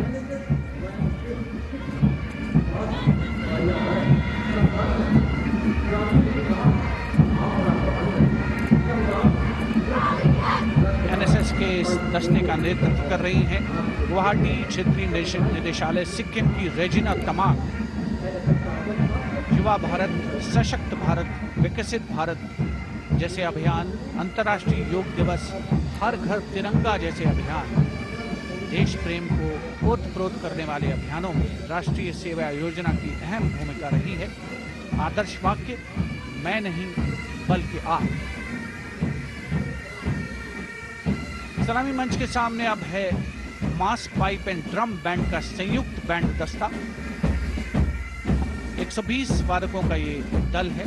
नेतृत्व बिहार रेजिमेंटल सेंटर के सूबेदार मेजर कुमार राजकुमार राम और एएमसी सेंटर और स्कूल के मेजर राजेंद्र सिंह संभाल रहे हैं। ये दस्ता धुन बजा रहा है पहाड़ों की रानी।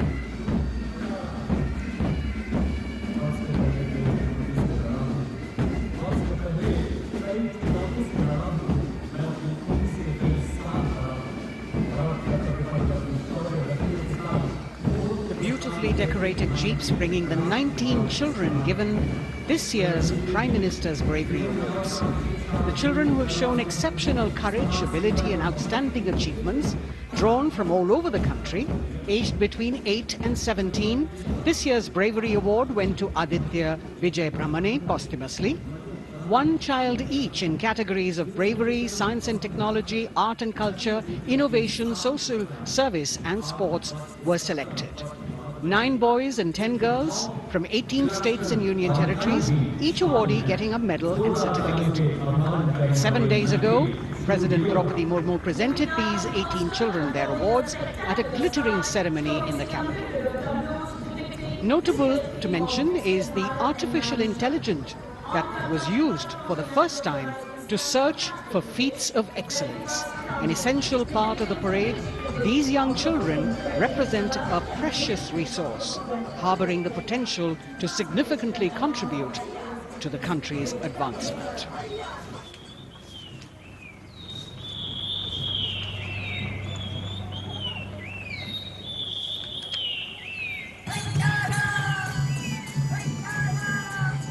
The bird song of the Bugun Community Reserve, Viksit Bharat from Arunachal Pradesh.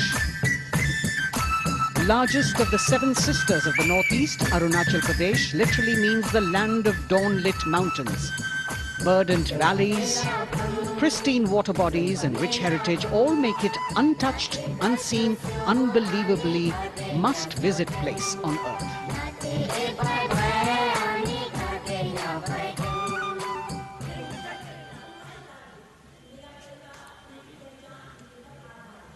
From Arunachal, we move to the state of Haryana and the government-run program called Mera Parivar Meri Pehchan, which attempts to provide the benefits of government-run schemes to eligible families by using technology and connecting with every family in the state.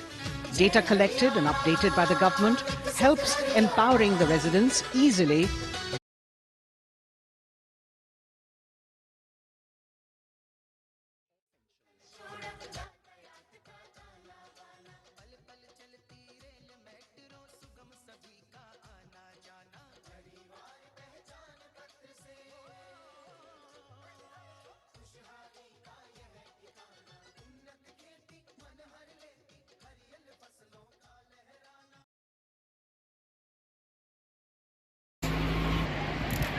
ಪರಿವೀಕ್ಷಣೆ ಮುಕ್ತಾಯಗೊಂಡಿದ್ದು ಕವಾಯತು ಪ್ರಾರಂಭಿಸಲು ತಮ್ಮ ಅನುಮತಿ ಕೊಡುತ್ತಾರೆ.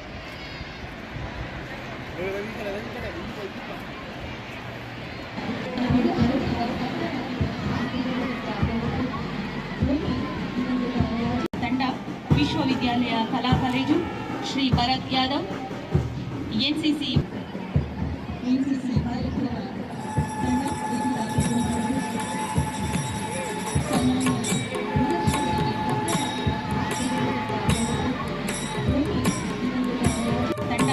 ವಿಶ್ವವಿದ್ಯಾಲಯ ಕಲಾ college Shri Bharat Yadav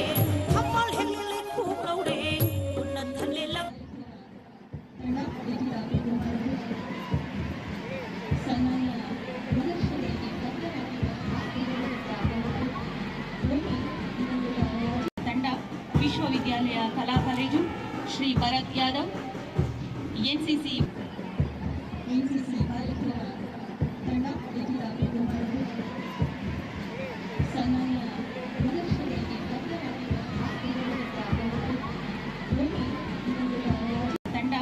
ವಿಶ್ವವಿದ್ಯಾಲಯ ಕಲಾ college Shri Bharat Yadav NCC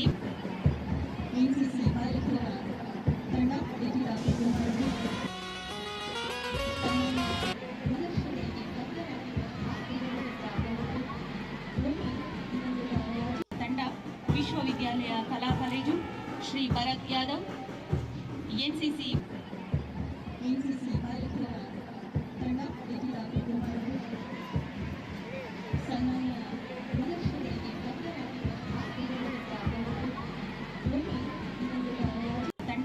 ವಿಶ್ವವಿದ್ಯಾಲಯ ಕಲಾ college Shri Bharat Yadav NCC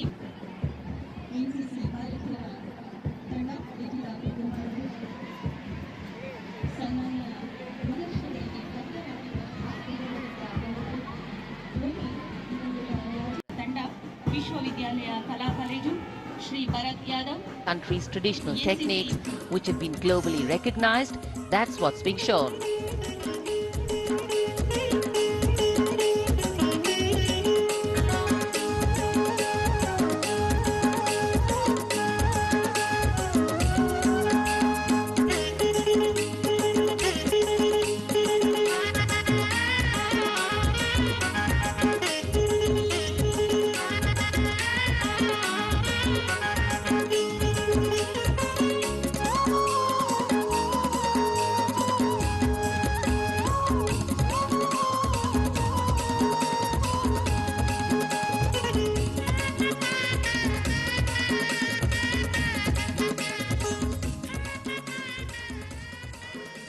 sidestepping from Odisha to Chhattisgarh.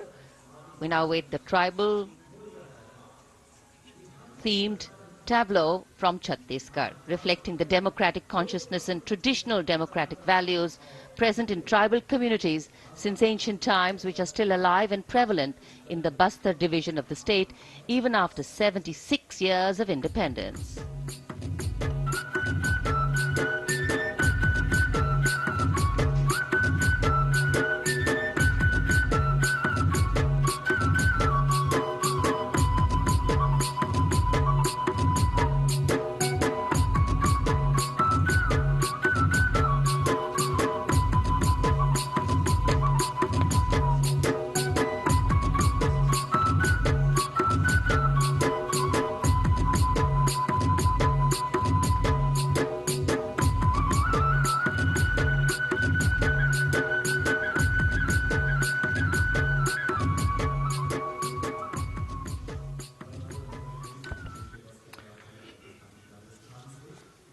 कर्तव्य पथ पर समृद्ध सांस्कृतिक विरासत जो भारत की बड़ी पहचान है, उसके दर्शन और छत्तीसगढ़ के बाद राजस्थान की झांकी, विकसित भारत में पधारो म्हारे देश के संदेश को लेकर ये झांकी।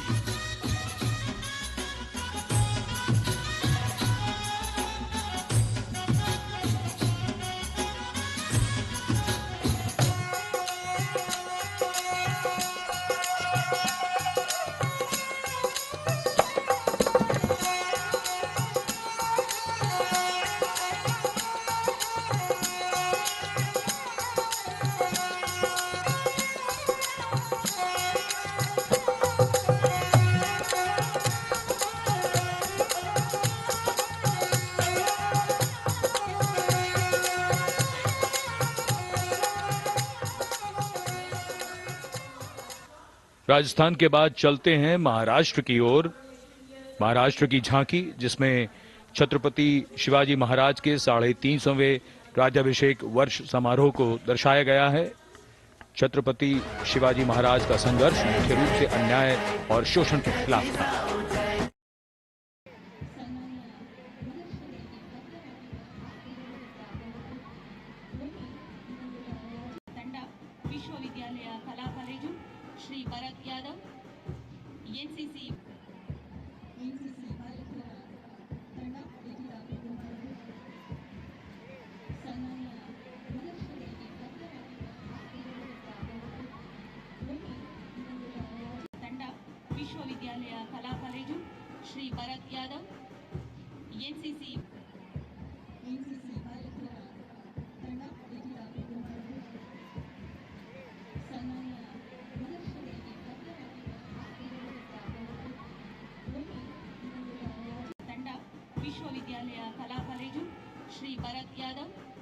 Competitive.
NCC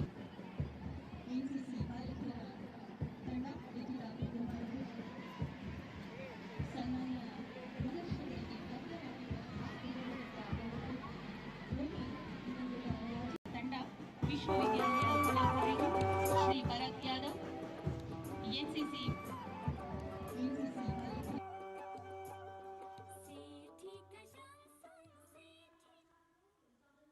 और अब सलामी मंच के सामने धीरे धीरे शान से अग्रसर होता हुआ तमिलनाडु राज्य की झांकी।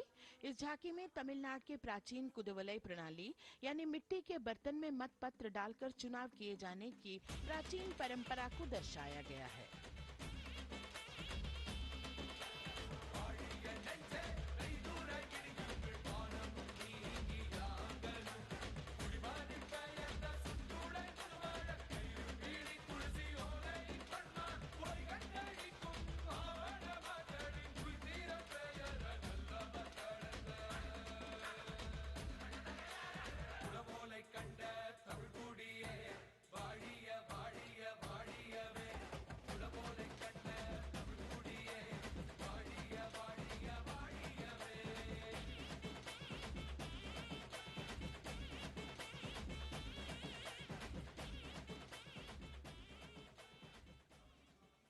और अब अगली झांकी है गुजरात राज्य की झांकी, जो गुजरात के सीमा पर्यटन की वैश्विक पहचान धोरडो पर आधारित है। इस झांकी में गुजरात के कच्छ की संस्कृति को दिखाया गया है, जिसमें कच्ची घर भूंगा, स्थानीय हस्तशिल्प और रोगन कला सम्मिलित है। झांकी में कच्छ गांव की दृश्यावली बताती है क्यों गुजरात आज विश्व पर्यटन की नई पहचान है।